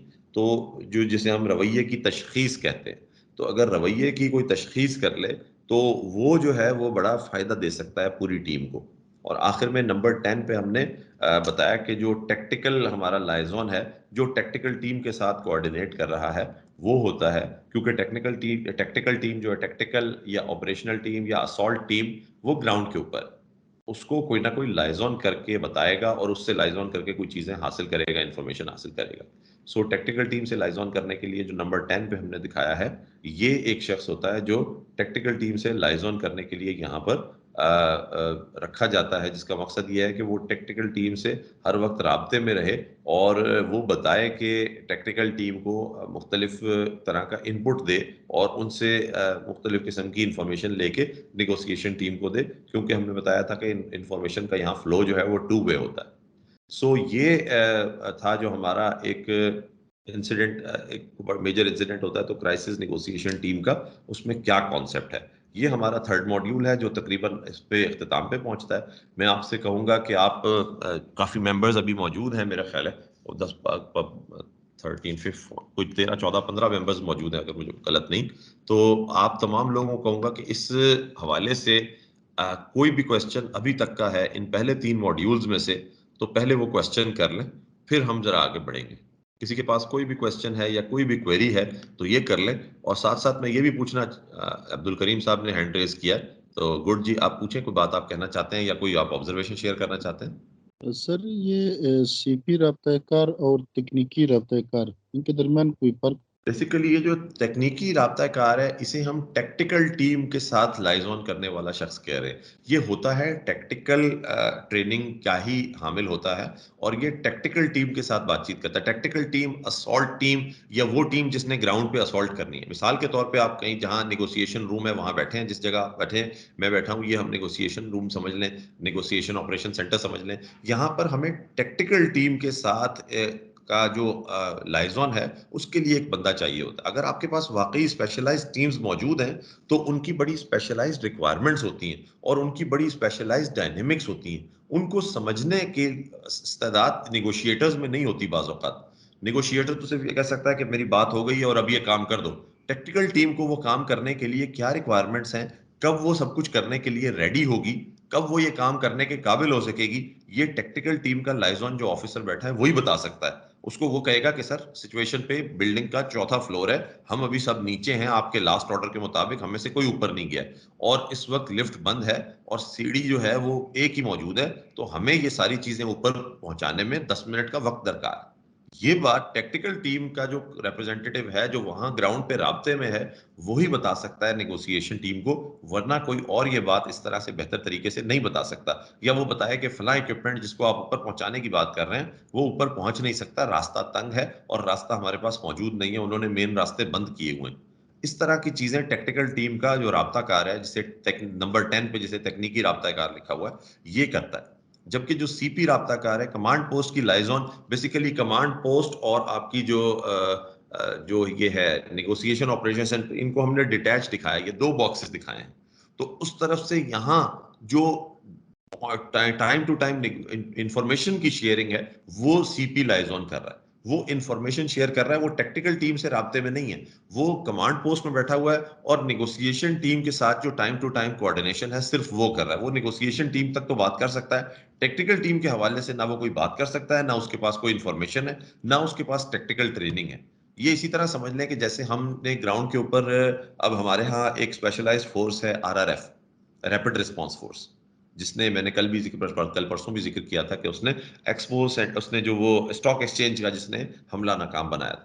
अब आरआरएफ को जब मैंने किसी जगह पर डिप्लॉय किया हुआ है, तो आरआरएफ के काम करने के डायनेमिक्स को सीपी लाइजॉन में बैठा हुआ कोई शख्स नहीं समझता। उसे आरआरएफ से रिलेटेड या उसका ट्रेंड या उसका तजर्बा रखने वाला ऑफिसर ही समझता है। तो उसे हम टेक्निकल राब्ताकारी के लिए बिठाते हैं कि टेक्निकल राब्ता करे, टेक्निकल कोऑर्डिनेशन करे। और ये जो सीपी लाइजॉन है, ये सिर्फ यहाँ पर crisis negotiation commander coordinator CNC की बात सुन रहा है और उसके हवाले से जो टाइम टू टाइम कोऑर्डिनेशन उसने बाकी सब लोगों से करनी है वो कर रहा है। इन दोनों के रोल में थोड़ा सा ये डिफरेंस है। इसके बाद आई होप ये बात आपकी क्लियर हो गई होगी।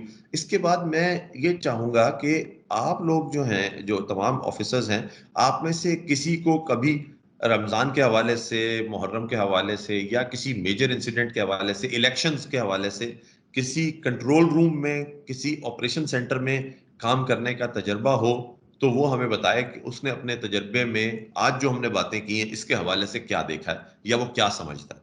क्योंकि ये तो आपने देखा होगा कि बड़े इंसिडेंट्स में अगर आप में से क्वेटा या बड़े शहरों में जॉब की है दोस्त आपके आपके साथियों ने, आपने खुद या आपके दोस्तों ने, तो आप ये जानते होंगे कि वहाँ पर ऑपरेशन सेंटर तो बनते हैं, कंट्रोल रूम तो बनते हैं। उस कंट्रोल रूम में अगर किसी ने ड्यूटी की हो या उस कंट्रोल रूम के बारे में किसी के पास इंफॉर्मेशन हो, तो वो हमें क्या कोई इंफॉर्मेशन हमसे शेयर कर सकता है, कोई ऑब्जर्वेशन शेयर कर सकता है, जो यहाँ पर हमने सारी बातें की हैं, इस हवाले से उसको उस ऑब्जर्वेशन का कोई ताल्लुक हो, तो हमें बताएं। ओके, शायद आप लोगों में से किसी के पास ये एक्सपीरियंस नहीं है, तो मैं आपको सजेस्ट करूंगा कि कभी ना कभी इसका एक्सपीरियंस जरूर करें। अभी जब भी नेक्स्ट कोई इवेंट आता है, मुहर्रम का इवेंट आता है, या कोई अगर आप बतौर एसएचओ पोस्टेड हैं, बतौर एसडीपीओ पोस्टेड हैं, बतौर डिस्ट्रिक्ट एसपी पोस्टेड हैं, तो यकीनन फिर तो आपके लिए आपको ग्राउंड के ऊपर ही होना होता है और आपको ग्राउंड के ऊपर प्रैक्टिकली उस ऑपरेशन का हिस्सा होना होता है। लेकिन अगर इसके अलावा आपके पास कभी मौका मिले तो एक दफा फॉर अ चेंज आप ज़रूर ऐसे ऑपरेशन सेंटर में बैठ के ड्यूटी ज़रूर करें, क्योंकि ये एक बड़ी इंपॉर्टेंट पोजीशन है। एक बड़ी इंपॉर्टेंट पोजीशन है, यहाँ बहुत सारी चीज़ें आपको सीखने को मिलेंगी। कोऑर्डिनेशन, कम्युनिकेशन किस तरीके से होती है, फ्लो ऑफ इंफॉर्मेशन को किस तरीके से असेस किया जाता है, मैनेज किया जाता है, ये आपको अंदाज़ा होगा। आपका जो यहाँ पर जो अफसरान आपके बैठे होते हैं, उनको खुद क्या प्रॉब्लम्स फेस होती हैं, ये आपको होगा। मसलन मैं इलेक्शन की बात करूं, 2018 के जो इलेक्शंस थे, तो I was there at the office of inspector general of police Sindh. तो वहां पर जो उनका ऑपरेशन सेंटर था, उसके अंदर हम मौजूद थे इलेक्शन वाले दिन। वहां पर हमने जहां जहां से कैमरा फीड आ रही थी, उसकी भी हमने लीड ली, उसके भी हमने कनेक्शंस लिए हुए थे, और बाकी टेलीफोनिकली भी हम इंफॉर्मेशन शेयर कर रहे थे, वायरलेस के ऊपर भी हम राब्ते में थे, हमें बहुत सारी इंफॉर्मेशन आ रही थी। ऐसे में आपको बहुत कुछ सीखने का मौका मिलता है। मेरे नज़दीक इस ट्रेनिंग के बाद ज़रूर आप नेक्स्ट किसी भी इवेंट में, अगर आपको जो आपकी पोस्टिंग, आपकी जो कमांड है वो ये इजाज़त देती है, तो आप ज़रूर ऑपरेशन सेंटर में या कंट्रोल रूम में बैठकर वो इंसिडेंट को एक मर्तबा मैनेज करने की कोशिश करें, और आप देखेंगे कि वहाँ क्या प्रॉब्लम्स फेस होते हैं। और बेसिकली ये बात मैं हमेशा कहता हूँ कि एक टीम लीडर के लिए हर रोल के ऊपर काम करने का तजर्बा बड़ा अहमियत का हामिल होता है। अगर एक टीम के अंदर 8 किस्म के रोल्स हैं, और जो टीम लीडर है वो 8 में से 4-5 रोल्स, 6 रोल्स खुद प्ले कर चुका है माजी में, वो उस टीम को मैनेज करना उसके लिए बहुत आसान होगा। बनिस्बत वो टीम लीडर जो 5 मुख्तलिफ किस्म के लोगों को कमांड कर रहा है, लेकिन वो उनमें से किसी एक ही का तजर्बा रखता है, बाकी 4 का उसका तजर्बा नहीं है। तो उसका जो कमांड होगा, वो कमांड वो भी कर लेगा, लेकिन वो शायद उतना इफेक्टिव और उतना सक्सेसफुल ना करे जितना कि हमारा वो कमांडर होता है जिसने मुख्तलिफ रोल्स पे को प्ले किया हुआ होता है। इसीलिए हम ये बात करते हैं कि पुलिस ऑफिसर को ऑपरेशंस में भी काम करना चाहिए, उसे इन्वेस्टिगेशन में भी काम करना चाहिए, उसे सिक्योरिटी में भी काम करना चाहिए। हमारे पास दूसरे जो डिपार्टमेंट्स हैं, स्पेशल ब्रांच है जैसे, या हमारे ऑफिसेज हैं जैसे डीपीओज के ऑफिसेज हैं, डीआईजीज के ऑफिसेज हैं, रेंज ऑफिसेज हैं, या सीपीओज हैं, हमारे आईजीज के ऑफिसेज हैं, इंस्पेक्टर जनरल ऑफ पुलिस के। इन जगहों पर काम करने से आपका तजुर्बा वसी होता है, और इनसे आपका होराइजन ब्रॉड होता है, और आपको बहुत सारी और चीज़ों की समझ आती है, जो कि आप ये कहते हैं कि जब मैं ग्राउंड पे काम कर रहा था तो मैं ये चीज़ें नहीं जानता था। भले आप थोड़े अरसे के लिए वहां रहें, लेकिन ज़रूर इस तरह की मोबिलिटी, इसे हम कहते हैं हॉरिजॉन्टल मोबिलिटी। एक तो वर्टिकल मोबिलिटी है कि एक रैंक से ऊपर, उससे दूसरे रैंक में, उससे ऊपर, उससे तीसरे रैंक में, चौथे रैंक में जाना।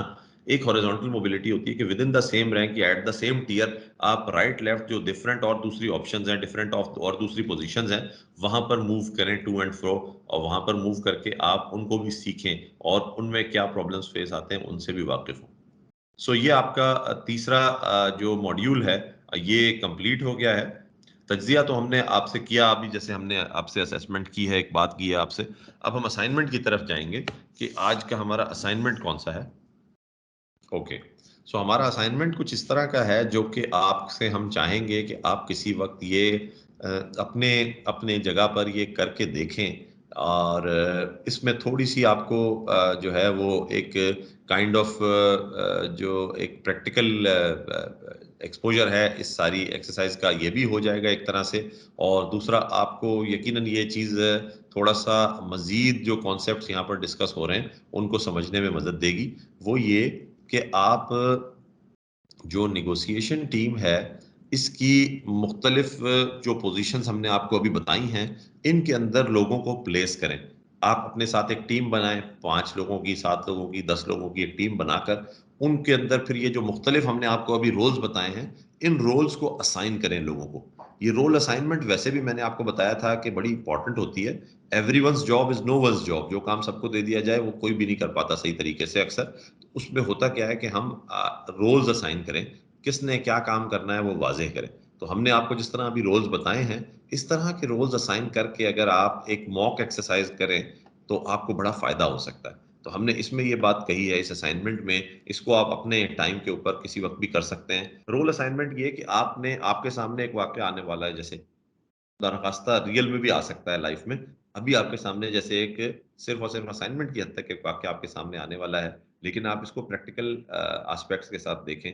इस सूरत-ए-हाल में जो आपके पास एक सीएनसी है और आपके पास एक सीपी है, इसमें जो मुख्तलिफ लोगों के किरदार हैं और नेगोशिएटर्स की टीम का किरदार होगा, बाकी जो लोग हैं सीपी लाइज़ॉन वाले और जो सीएनसी लाइज़ जो आपका ये है टैक्टिकल टीम की लाइज़ॉन है, सिचुएशन बोर्ड राइटर हैं, इन तमाम का क्या-क्या रोल होगा, इनको बताएँ और उसके बाद फिर सूरत-ए-हाल के लिए जो आपकी एक स्वाट टीम है, असलहा बरदार टीम है, जो आपकी टैक्टिकल टीम है, ऑपरेशनल टीम जिसे हम क्यूआरएफ, आरआरएफ वगैरह के नाम से भी इस टीम की गाइडलाइंस को वाज़ेह करें कि इस टीम को क्या गाइडलाइंस आपने देनी है, क्या डूज़ एंड डोंट्स इनको आपने बताने हैं कि आपने इन पे अमल करना है। और फिर इस तरीके से आप एक सिचुएशन को एनालाइज़ करें कि अगर ये सिचुएशन मेरे सामने आती है, तो हम उसे किस तरीके से डील करेंगे। इसमें आपको नेक्स्ट स्लाइड पे वो सिचुएशन बताई जा रही है। सिचुएशन ये है कि पाकिस्तान के सूबा पंजाब की एक इंजीनियरिंग यूनिवर्सिटी के तालिब इल्म एसजे ने सुबह की क्लासेस के दौरान यूनिवर्सिटी के दरवाजे के सामने खुद को गोली मारने की कोशिश की। एक प्रोफेसर ने इसे पिस्तौल के साथ देखा और फौरी तौर पर 15 इमरजेंसी पुलिस को फ़ोन किया, जो जाए वक़्वा पर पहुंची। जाए वक़्वा से मुंसलिक मरकज़ी सड़क पर बहुत से तलबा और दीगर राहगीर थे। क्योंकि जैसे बताया गया सुबह की क्लासेस का टाइम है, तो बहुत सारे लोग आ रहे हैं, जा रहे हैं क्लासेस के लिए भी और otherwise for their everyday life and their jobs and there works वो जा रहे हैं। तो एक बड़ी तादाद भी मौजूद है। ये जुमला जो बता रहा है इसकी अपनी एक सिग्निफिकेंस है कि लोगों की एक बड़ी तादाद मौजूद है, तो ज़ाहिर है वहाँ पर एक्शन या असॉल्ट या किसी भी किस्म की जो कोई फायर आर्म्स का इस्तेमाल है, उसके नुकसानात कहीं ज़्यादा हो सकते हैं, एक बंद कमरे के अंदर होने वाले फायर आर्म के इस्तेमाल से।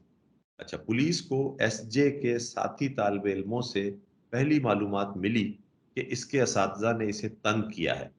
इसके असातिज़ा ने इसे तंग किया है। पुलिस ने पहले तालिब इल्म के वालिद को तलब किया। पहले उस तालिब इल्म यानी एसजे के वालिद को तलब किया। एसजे के वालिद ने पुलिस को बताया कि इसने 2 दिन पहले यूनिवर्सिटी इंतज़ामिया से बात की, जिन्होंने इसे बताया कि इसके बेटे की पढ़ाई में कोई मसला नहीं है। यानी वो एक जो आप भी पेरेंट्स हैं, आप में से बहुत से, तो आप जब अपने बच्चे की रिपोर्ट लेने के लिए जो भी आपके आपके बच्चे कॉलेज यूनिवर्सिटी में ख़ास तौर पे पढ़ रहे हैं, उनके मुताल्लिक आपको ज़ाहिर है तशवीश होती है कि कैसा पढ़ रहे हैं, तालीमी मसरूफियात कैसी हैं, परफ़ॉर्मेंस प्रोग्रेस कैसी है, ओवरऑल कंडक्ट और बिहेवियर कैसा है, क्योंकि ये सभी चीज़ें इंपॉर्टेंट होती हैं एक एज़ अ पेरेंट आपके लिए। तो आप इनके हवाले से बाज़ औक़ात यूनिवर्सिटीज़ में जाते हैं और उनसे पूछते हैं। तो इसी तरह इस सिचुएशन में जो एसजे नाम का स्टूडेंट है, इसके वालिद ने बताया कि जी मैंने मुलाकात की थी इसकी टीचर्स से, इसकी फैकल्टीज़ से और वो बता रहे थे कि इसकी जो पढ़ाई में कोई मसला नहीं। उन्होंने इसे ये भी कहा कि इस एसजे को घर जाना चाहिए और पढ़ाई से वक़्फ़ा लेना चाहिए। ये लेकिन उन्होंने साथ-साथ ये भी कहा था टीचर्स ने कि ही नीड्स अ ब्रेक, इसे घर ले जाएँ और इसे थोड़ा-सा गैप दें। तो ये जो है ये भी एक इंडिकेशन कर रहा है किसी चीज़ की तरफ। तालिब-ए-इल्म यानी एसजे ने जब पुलिस को देखा तो वो चीखो-पुकार पर उतर आया। हिस्टेरिक हो गया, चीखने लग गया, चिल्लाने लग गया और गोली चलाने की धमकी देने लगा। वो अपनी पिस्तौल भी ज़ोर-ज़ोर से लहरा रहा था। So this is the situation. Situation ये है कि सुबह क्लासेस का वक़्त है, यूनिवर्सिटी के दरवाज़े के करीब या यूनिवर्सिटी में एक ऐसे मकाम पर जो बड़ा कॉमन प्लेस है जहाँ पर लोगों का रश लगा होता है, वहाँ पर एक स्टूडेंट है जिसका नाम एसजे है, उसने हाथ में एक पिस्टल उठाई हुई है और वो एक इंटेंशन शो कर रहा है कि अपने आप को शूट कर सकता है, गोली भी मार सकता है। और वो लोगों को डरा रहा है, इस हवाले से एक मैसेज पहुंचा रहा है। और इस मामले में 15 इमरजेंसी पुलिस को फ़ोन कर दिया गया। 15 इमरजेंसी पुलिस को फ़ोन कर दिया गया है। इमरजेंसी पुलिस जब पहुँचती है तो ये देखती है कि जो जाए वक़्आ है, जो इंसिडेंट है, सीन ऑफ अकरेंस है, उसके बिल्कुल साथ ही एक सड़क है जिसके ऊपर बहुत सारे स्टूडेंट्स भी हैं और पासर बाय भी हैं, बहुत सारे राहगीर भी हैं, पेडेस्ट्रियंस भी जा रहे हैं। पुलिस को एसजे के उसने साथी अच्छा पुलिस पहुँचते ही साथी तालिब इल्मों से मालूमात करती है तो उन्होंने बताया कि भई टीचर्स इसे तंग कर रहे थे। हरासमेंट हो सकती है, बुलिंग हो सकती है, जायज़ या नाजायज़ इस हवाले से हमने यहाँ बात नहीं की है कि वो जस्टिफाइड थे तंग करने में या नहीं थे, क्या था, लेकिन ये बताया कि तंग कर रहे हैं। फिर इसने वालिदैन से राब्ता किया, वालिद को बुलाया पुलिस ने, तो उन्होंने बताया कि मैंने तो 2 दिन पहले मालूमात की थी यूनिवर्सिटी इंतज़ामिया से, तो उन्होंने कहा कि इसके बेटे की पढ़ाई में तो कोई मसला नहीं है, लेकिन इसे अपने बेटे को घर ले जाना चाहिए, क्योंकि उसे पढ़ाई से वक़्फ़ा देना चाहिए। तो जब किसी स्टूडेंट ने पुलिस को देखा तो ये वायलेंट हो गया, शोर मचाने लग गया और शोर मचाते हुए ये पिस्टल लहराने लग गया और पिस्टल लहराते हुए इसने कहा गोली चलाने की धमकी दे दी। तो मेरा सबसे पहले तो अपने पार्टिसिपेंट से ये क्वेश्चन होगा, लेकिन मैं चाहूँगा कि आप ये क्वेश्चन फौरी तौर पे बोलें नहीं, बल्कि ज़्यादा से ज़्यादा लोग इस बात का जवाब दे सकें, इसलिए मैं चाहूँगा कि आप चैट के अंदर ये जवाब दें। पहला मेरा सवाल ये है कि ये सिचुएशन इंस्ट्रूमेंटल है या एक्सप्रेसिव है? ये सिचुएशन इंस्ट्रूमेंटल है या एक्सप्रेसिव है? ये एक्सप्रेसिव है सर। जी, टाइप करके हमें जवाब दिया है मुजीबुल्लाह एक्सप्रेसिव सिचुएशन, इसरार उमरानी एक्सप्रेसिव सिचुएशन। अगर मैसेज करेंगे तो जैसे 2 हमारे मेंबर्स ने मैसेज किया है, 2 पार्टिसिपेंट्स ने बिल्कुल सही कहा है। बाकी लोग भी मैसेज में अगर बताएँ, अब्दुल करीम ने एक्सप्रेसिव, ओके। कोई ऐसे पार्टिसिपेंट है जिसका ख़्याल है कि ये इंस्ट्रूमेंटल सिचुएशन है? सो तमाम जो अभी हमारे पास पार्टिसिपेंट्स हैं, उन्होंने अब तक ये एक्सप्रेसिव सिचुएशन बताई। सो हम सब का एक कंसेंसस है कि ये एक्सप्रेसिव सिचुएशन है और एक्सप्रेसिव सिचुएशन इसलिए है क्योंकि यहाँ ये एक एक्सप्रेशन कर रहा है, इसने किसी को यरगमाल बना के उसकी वजह से किसी तीसरे फरीक से कोई मुतालबा नहीं रखा, कोई ठोस मुतालबा पेश नहीं किया, बल्कि ये अपने आप को ही नुकसान पहुँचाने के दर पे है, जिसे सुइसाइडल या सेल्फ डिस्ट्रक्टिव टेंडेंसी कहते हैं, जो एक्सप्रेसिव सिचुएशंस के अंदर अक्सर होती है और ये एंगर और इमोशंस की वजह से होती है। चलिए अब आपको पता चल चुका है, सनाउल्लाह ने भी ये कहा कि ये एक्सप्रेसिव सिचुएशन है, बिल्कुल ठीक है। तो अब आप ये कहते हैं कि ये एक्सप्रेसिव सिचुएशन है, आपने पहले तो ये तय कर लिया, तो अब अगला आपका लाइहा अमल सबसे पहले सबसे पहले कोई और ये हैंड रेज़ कीजिएगा, ऐसे गुफ्तगू ना शुरू कीजिएगा ताकि हम खुद कह सकें कि किसने बात करनी है। हैंड रेज़ कीजिएगा कि सबसे पहले हम ये पूछेंगे कि आपका लाया-ए-अमल यहाँ पर क्या होगा? वालिद यहाँ मौजूद हैं, इंतज़ामिया यूनिवर्सिटी की यहाँ मौजूद है, इर्द-गिर्द रश लगा हुआ है स्टूडेंट्स का और एक स्टूडेंट है जिसके हाथ में ये वेपन है, पिस्टल है और वो लहरा रहा है। तो हम सबसे पहले क्या काम करेंगे? आप मौके पर पहुँचते हैं, क्राइसिस सिचुएशन आपके सामने है, आप ऑन सीन कमांडर हैं, अभी वो कंट्रोल रूम एस्टेब्लिश करना और उसका तो शायद आपको वक़्त ही नहीं मिलेगा। ऑन सीन कमांडर को ही बहुत सारे फैसले करने हैं। तो आप सबसे पहले स्टेप्स क्या लेंगे? हैंड रेज़ करेंगे तो फिर हम आपको सुनेंगे कि आप क्या कहना चाहेंगे इसमें। जी, सबसे पहला हैंड रेज़ एहसानुल हक एहसान साहब ने किया, एहसान बताइए। अस्सलाम वालेकुम सर। ये सिचुएशन के मुताबिक चूंकि इसके सबसे पहले वालिद साहब यहाँ मौजूद हैं और दुनियावी माशरती और नफसियाती एतबार से हर इंसान जो है अपने करीब तरीन रिश्ता है, अपने वालिद का एहतराम ज़्यादा है। पुलिस ऑफिसर को चाहिए कि वो नेगोशिएशन के तौर पर जो है यूनिवर्सिटी इंतजामिया से चूंकि उसे शिकायत है उनको फ्रंट पे न लाएं। सबसे पहले इनके वालिद साहब को बतौर थर्ड पार्टी नेगोशिएटर यूज करना चाहिए, इससे बेहतर रिजल्ट अखज होगा। गुड, बहुत अच्छा पॉइंट एहसान। सर ये बिल्कुल ये भाई ने जो फरमाया सर बिल्कुल सही कहा सर, क्योंकि वालिद का जो बहुत क्लोज रिलेशन है सर। अगर वो इतराम और इज्जत करेगा तो वालिद साहब का करेगा। अगर वालिद साहब को हम लोग इसमें सर इन्वॉल्व करें तो सर तो हमारे लिए बिल्कुल इस सिचुएशन को जो है सर हल करने में बहुत मदद मिलेगी सर। Good, very good. अस्सलामुअलैकुम सर। सर इसमें जो आखिर में लिखा हुआ है कि तालिब इल्म ने जब पुलिस को देखा तो चीख पुकार पर उतरा और गोली चलाने की धमकियां देने लगा। तो इसमें अभी ये हमारे पास यही है कि पुलिस को थोड़ा सा जो है पीछे करना है और उसका जो नज़दीकी रिश्तेदार है उसको आगे लाना है, क्योंकि पहले उसने सिर्फ अपने वालिद को बुलाया था और जब उसको वालिद पहुंच गया उसने अपने आप को गोली मारने की धमकी दी, लेकिन पुलिस को देखती ही वो चीखो पुकार, पुलिस की वजह से उसमें मजीद जो है वो तेज में आ गया। तो थोड़े से जो पुलिस को इस मौके पर थोड़ा सा पीछे करना है और जो बगैर वर्दी वाली पुलिस है उसको थोड़े से आगे लाना है, जहाँ तक मैं समझता हूँ सर। जी, बहुत अच्छा आपने सिचुएशन को रीड किया। ये भी एक पॉइंट यहाँ पर लिखा हुआ था कि पुलिस को देखते ही वो चीखो पुकार पर उतर आया, गोली चलाने की धमकियां देने लगा, यानी कि वो पुलिस को देखकर अग्रेसिव हो गया। तो ये आपने वो बात की है जो अभी थोड़ी देर पहले हम बात कर रहे थे बिहेवियरल प्रोफाइलिंग की, कि जो उसका रवैया है या उसका बिहेवियर है उसको रीड करना कितना इंपॉर्टेंट है, कि किस बात से वो अग्रेसिव होता है, किस बात पे वो नाराज होता है, किस बात से वो राजी होता है। ये आप लोग तमाम लोग देख रहे हैं।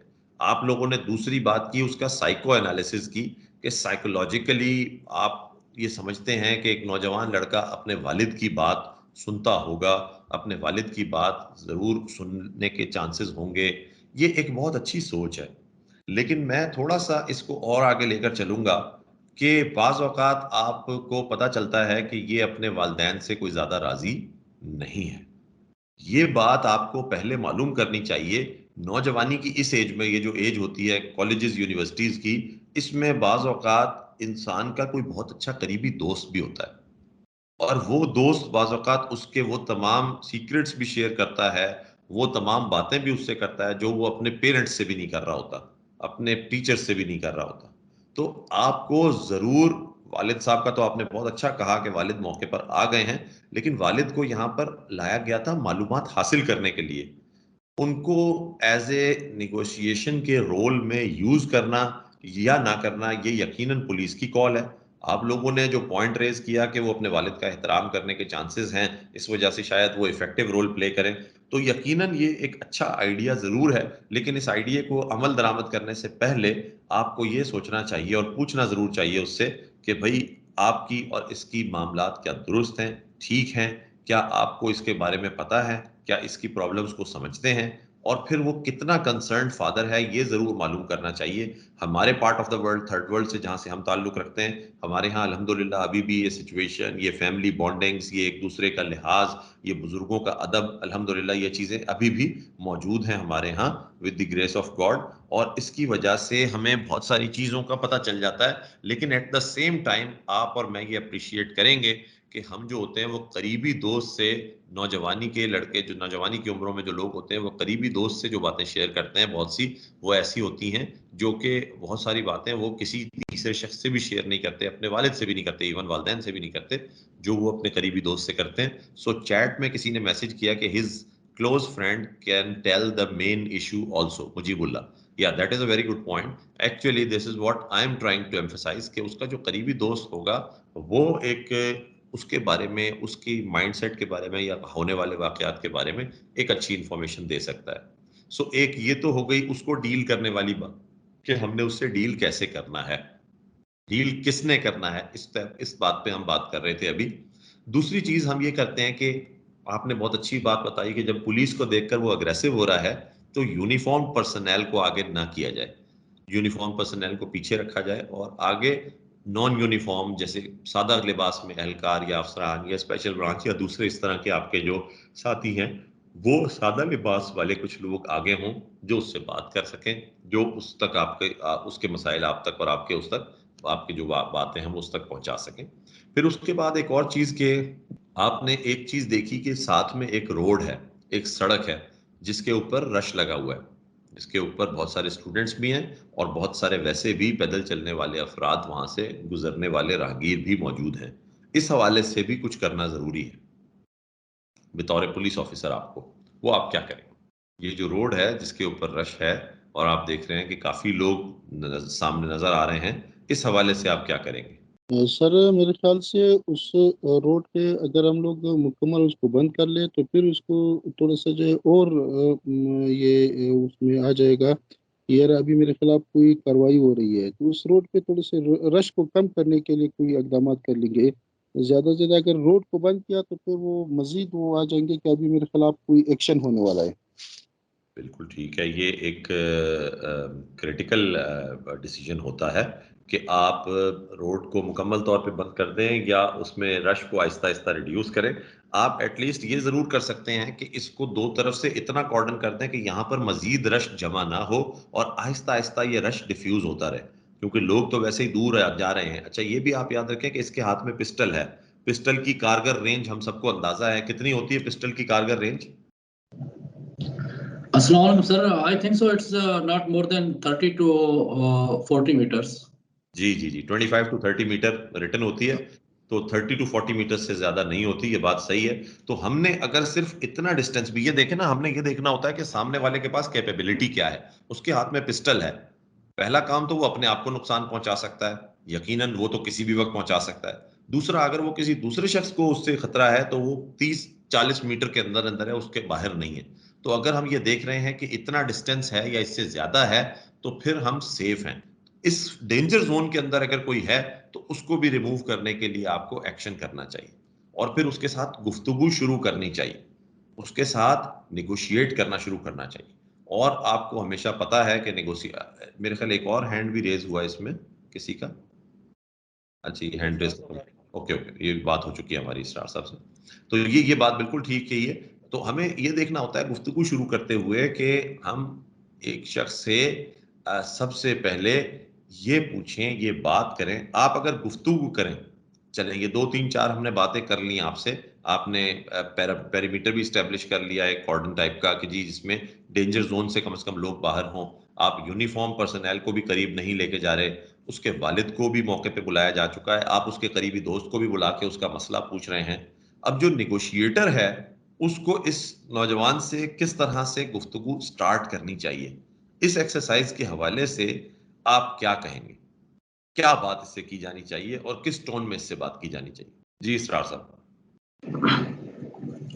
सर, हमारी कोशिश तो यही होनी चाहिए कि सबसे पहले तो उसको कूल डाउन करें, ताकि जो वो अपने एक्सप्रेशंस वगैरह शो कर रहा है या जो उसकी रिजर्वेशंस हैं तो उनको रिजॉल्व करने की कोशिश की जाए। बिल्कुल। वो किस तरीके से हो सकेगी? सर, वो उसकी में तो उसकी सिंपैथीज गेन करने पड़ेंगे। जो भी उसके रीजंस हैं उसको कोशिश हम ये करेंगे कि हम बोलेंगे कि हमारी तमाम हमदर्दियां आपके साथ हैं, एंड जो आपकी रिजर्वेशंस हैं या जो भी आपके इश्यूज हैं, आइदर वो पेरेंट्स की तरफ से हैं या कॉलेज इंतजामिया की तरफ से है, तो जितना हमसे हो सकेगा हम कोशिश करेंगे कि हम उसको बेहतर तरीके से रिजॉल्व कर सकें और हमारी तमाम हमदर्दियां आपके साथ हैं। And whatever you are saying, you are right at that time. के हमारी ये कोशिश होनी चाहिए कि हम उसको जितना कूल कर सकते हैं तो हम उसको कूल करने की कोशिश करें। बिल्कुल, बहुत अच्छा। ये बात आपने कही है कि यू आर राइट। सबसे पहले उसे ये एहसास देना है कि जो आप कह रहे हो वो बिल्कुल सही कह रहे हो, आप अपनी जगह बिल्कुल सच बोल रहे हो, बिल्कुल ठीक बोल रहे हो, आपकी बातें सही हैं। ये बहुत इंपॉर्टेंट होता है, किसी को ये अश्योरेंस मिल जाए बातचीत के शुरू में कि वो जो कह रहा है वो सही कह रहा है, सामने वाला उसे कॉन्ट्रडिक्ट नहीं कर रहा, तो वो जो हमने बात की थी कि उसके साथ रेपो बिल्ड करना, उसका ट्रस्ट गेन करना, ये आसान हो जाता है। सो बहुत अच्छा पॉइंट सबसे पहला, बिल्कुल सही। मुजीबुल्लाह ने मैसेज किया है कि simply we should make him convince that we are here to solve your problem. बिल्कुल ऐसे ही, सबसे पहले तो उसे ये एहसास दिलाना जरूरी है कि आप यहाँ पर उसे काबू करने नहीं आए बल्कि उसके मसले को हल करने के लिए आए हैं। अगर ये एहसास आप अपने जो सब्जेक्ट है उसे दिला दें, और कन्विंस करने का मतलब ये कि उसे इस बात पे आमादा कर लें, कन्विंस कर लें, तो ये बहुत बड़ी सक्सेस है आपकी कि आपका सब्जेक्ट ये समझने लग जाए या ये मान जाए, मान ले कि आप उसको उसके खिलाफ नहीं है बल्कि उसके साथ हैं, आप उसको हेल्प करने आए हैं, ना कि आप उसके खिलाफ कोई एक्शन लेने आए हैं। ये बहुत अच्छा पॉइंट है। इसी तरीके से इसको जो हमने नाम दिया था कॉन्फिडेंस बिल्डिंग मेजर्स का, या इसे हमने नाम दिया था जो ट्रस्ट और रेपो बिल्ड करने का, रेपो और ट्रस्ट बिल्ड करने का, ये बेसिकली एक बहुत इंपॉर्टेंट एलिमेंट होता है। इसको मैं इसमें आपने एक मैसेज ये भी लिखा है सनाउल्लाह ने कि we have to make him sure that what way he adopted for his problems that's wrong, we are here to solve his issues, we have to make him sure that we are with him, are all sympathies are with him. बिल्कुल ये वही points हैं जो पहले इसरार साहब ने भी कहे कि उनको ये एहसास दिलाना है कि हम आपके साथ हैं, हमारी तमाम जो हमदर्दियां हैं वो आपके साथ हैं, हम आपकी बात को सुन रहे हैं, आपकी बात सही है। आप जो तरीका इख्तियार कर रहे हैं इस तरीके से इसको रॉन्ग कहने के बजाय, देखिए मैं एक बात आपको बताऊं कि मेरी गाइडेंस आपको ये होगी कि वो वर्ड्स इस्तेमाल करने से गुरेज किया जाए जिनका नेगेटिव कॉनोटेशन बनता है। नेगेटिव कॉनोटेशन गलत का लफ्ज जो है इसका कॉन्टेशन नेगेटिव है कि आपकी बात गलत है, आपका अंदाज गलत है, आप जो कर रहे हो वो तरीका गलत है, आपकी ये this is kind of you see एक हम जजमेंटल हो रहे हैं इस बारे में। बजाय इसके हमें ये कहना चाहिए कि आपका जो तरीकाकार है इससे तो ये मसला हल होना और मुश्किल हो जाएगा। आपका जो तरीकाकार है इससे तो किसी को भी नुकसान पहुंच सकता है। आपका जो तरीकाकार है ये तो आपको आपकी डिमांड से और दूर लेके चला जा सकता है। आपका तरीकाकार हम सबको प्रॉब्लम में डाल सकता है। आपके तरीकेकार से कोई हल तो आप ठीक है ना। वो जो we should avoid WH questions, बड़ी अच्छी बात की इन्होंने कि व्हाट हाउ के क्वेश्चंस को अवॉइड करने के बजाय हमें बातचीत में मौका देना चाहिए। एक चीज हमने पढ़ी थी सेकंड मॉड्यूल में जिसको हमने नाम दिया था बिहेवियरल चेंज स्टेयरवे का। बिहेवियरल चेंज स्टेयरवे के अंदर हमने बात की थी कि कदम ब कदम सीढ़ी ब सीढ़ी अगर हम आगे बढ़ें तो हम उसका बिहेवियर चेंज करने तक पहुंच सकते हैं सब्जेक्ट का। और उसके लिए हमने आपको बताया था कि सबसे पहला स्टेप है एक्टिव लिसनिंग का। तो यहाँ पर हमें करना ये चाहिए होगा कि सबसे पहले उसे सुने, उसको मौका दें कि आप अपनी बात करें, जो कुछ कहना चाहते हैं आप कहें, जो कथारसिस आप करना चाहते हैं अपना करें, जो बताना चाहते हैं बताएं। हम यहाँ सिर्फ आपको सुनने के लिए आए। पहले तो मसला सॉल्व करने का जिक्र करने की इनिशियली जरूरत ही नहीं है। पहले पहले तो खास तौर पे एक्सप्रेसिव सिचुएशंस में let the subject vent out his anger, his frustration, his rage, his sentiments, his emotions. आप उसे बाहर निकाल लेने दें। आप बोले कि आप बोलो, हम आपको सुनने के लिए आए, हम सुनना चाहते हैं कि आप क्या कह रहे हैं। आप जो कुछ कह रहे हैं वो ठीक है, लेकिन आप कहें अपनी बात। पहले आप उसकी बात सुनते रहेंगे, आप एक एक्टिव लिसनर का रोल प्ले कर रहे होंगे। तो आप बेसिकली जी बहुत सारी दफा जो है ना वो सब्जेक्ट को बात करने का मौका देना ही काफी होता है, और उसको बात करने का मौका देने से ही बहुत ज्यादा सिचुएशन काम डाउन हो जाती है। जो शख्स बहुत ज्यादा गुस्से में होता है, जो शख्स बहुत ज्यादा इमोशनल होता है, फ्रस्ट्रेटेड होता है, बहुत आउटरेजियस होता है, वो जब बहुत सारी अपनी बातें कर लेता है, अपना मौक़िफ़ सुना लेता है, अपने दिल की भड़ास दूसरे लफ्जों में कहते निकाल लेता है, वेंट आउट कर लेता है अपने इमोशंस को, तो वो उसका जो टेम्परेचर है, टेम्परामेंट है, वो नीचे आ जाता है।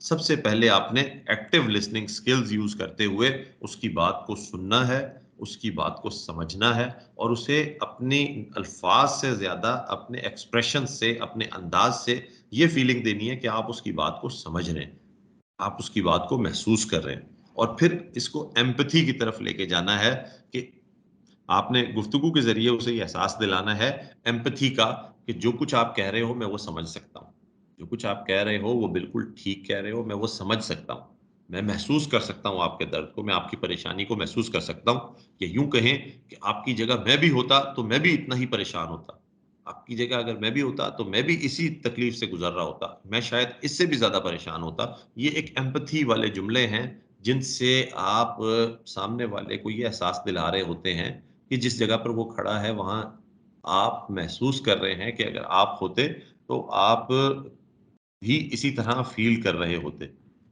तो ये बेसिकली एक एहसास होता है जो आप उसको दे रहे होते हैं कि आपकी आपकी जो है ना आप जो कुछ कर रहे हो वो ठीक है, वो इतना गलत नहीं है। आपके ये जो जुमले होते हैं जिनमें एम्पैथी होती है, ये इस तरह से हो सकते हैं कि आप बताएं कि जी मुझे अंदाजा है कि तुम्हारे साथ कितनी ज्यादा प्रॉब्लम हो रही है, मुझे अंदाजा है कि ऐसे सिचुएशन में इंसान को कितना मायूसी हो जाती है, मुझे बिल्कुल अंदाजा है कि तुम क्यों परेशान हो, या मुझे लगता है कि वाकई सिचुएशन बहुत खराब है, या मुझे ऐसे महसूस होता है कि तुम पहले जो कुछ कर सकते थे तुमने कर लिया, तुमने तो सब कुछ कर लिया, तुम तो बिल्कुल वाकई तुम तो अपने तौर पे सब कुछ कर लिया, मुझे तो लगता है किसी ने तुम्हारी बात, वाकई तुम सब कुछ कर रहे थे, तुम सबको अपना पैगाम दे रहे थे, लेकिन किसी ने तुम्हारी बात नहीं सुनी, तुम तो ठीक हो अपनी जगह।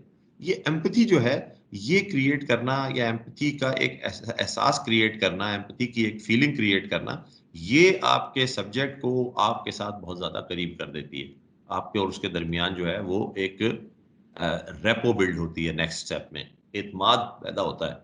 जो बात मेरे वालिद साहब सुन के नहीं मान रहे थे या मैं उनसे नहीं कह पा रहा था, जो मैं अपने टीचर्स से कह रहा था वो नहीं मान रहे थे या मैं अपनी इंतज़ामिया से कह रहा था, जिसमें कोई दोस्त मेरे साथ नहीं खड़ा हुआ था, उस सिचुएशन में ये शख्स मेरे साथ खड़ा हुआ। तो ये जो रेपो बिल्ड होनी है, ये जो एहसास ये जो एतमाद का, ट्रस्ट का एक रिलेशनशिप कायम होता है, इसके बाद आपके पास वो सिचुएशन आ जाती है जब आप उसे इन्फ्लुएंस कर सकते हैं।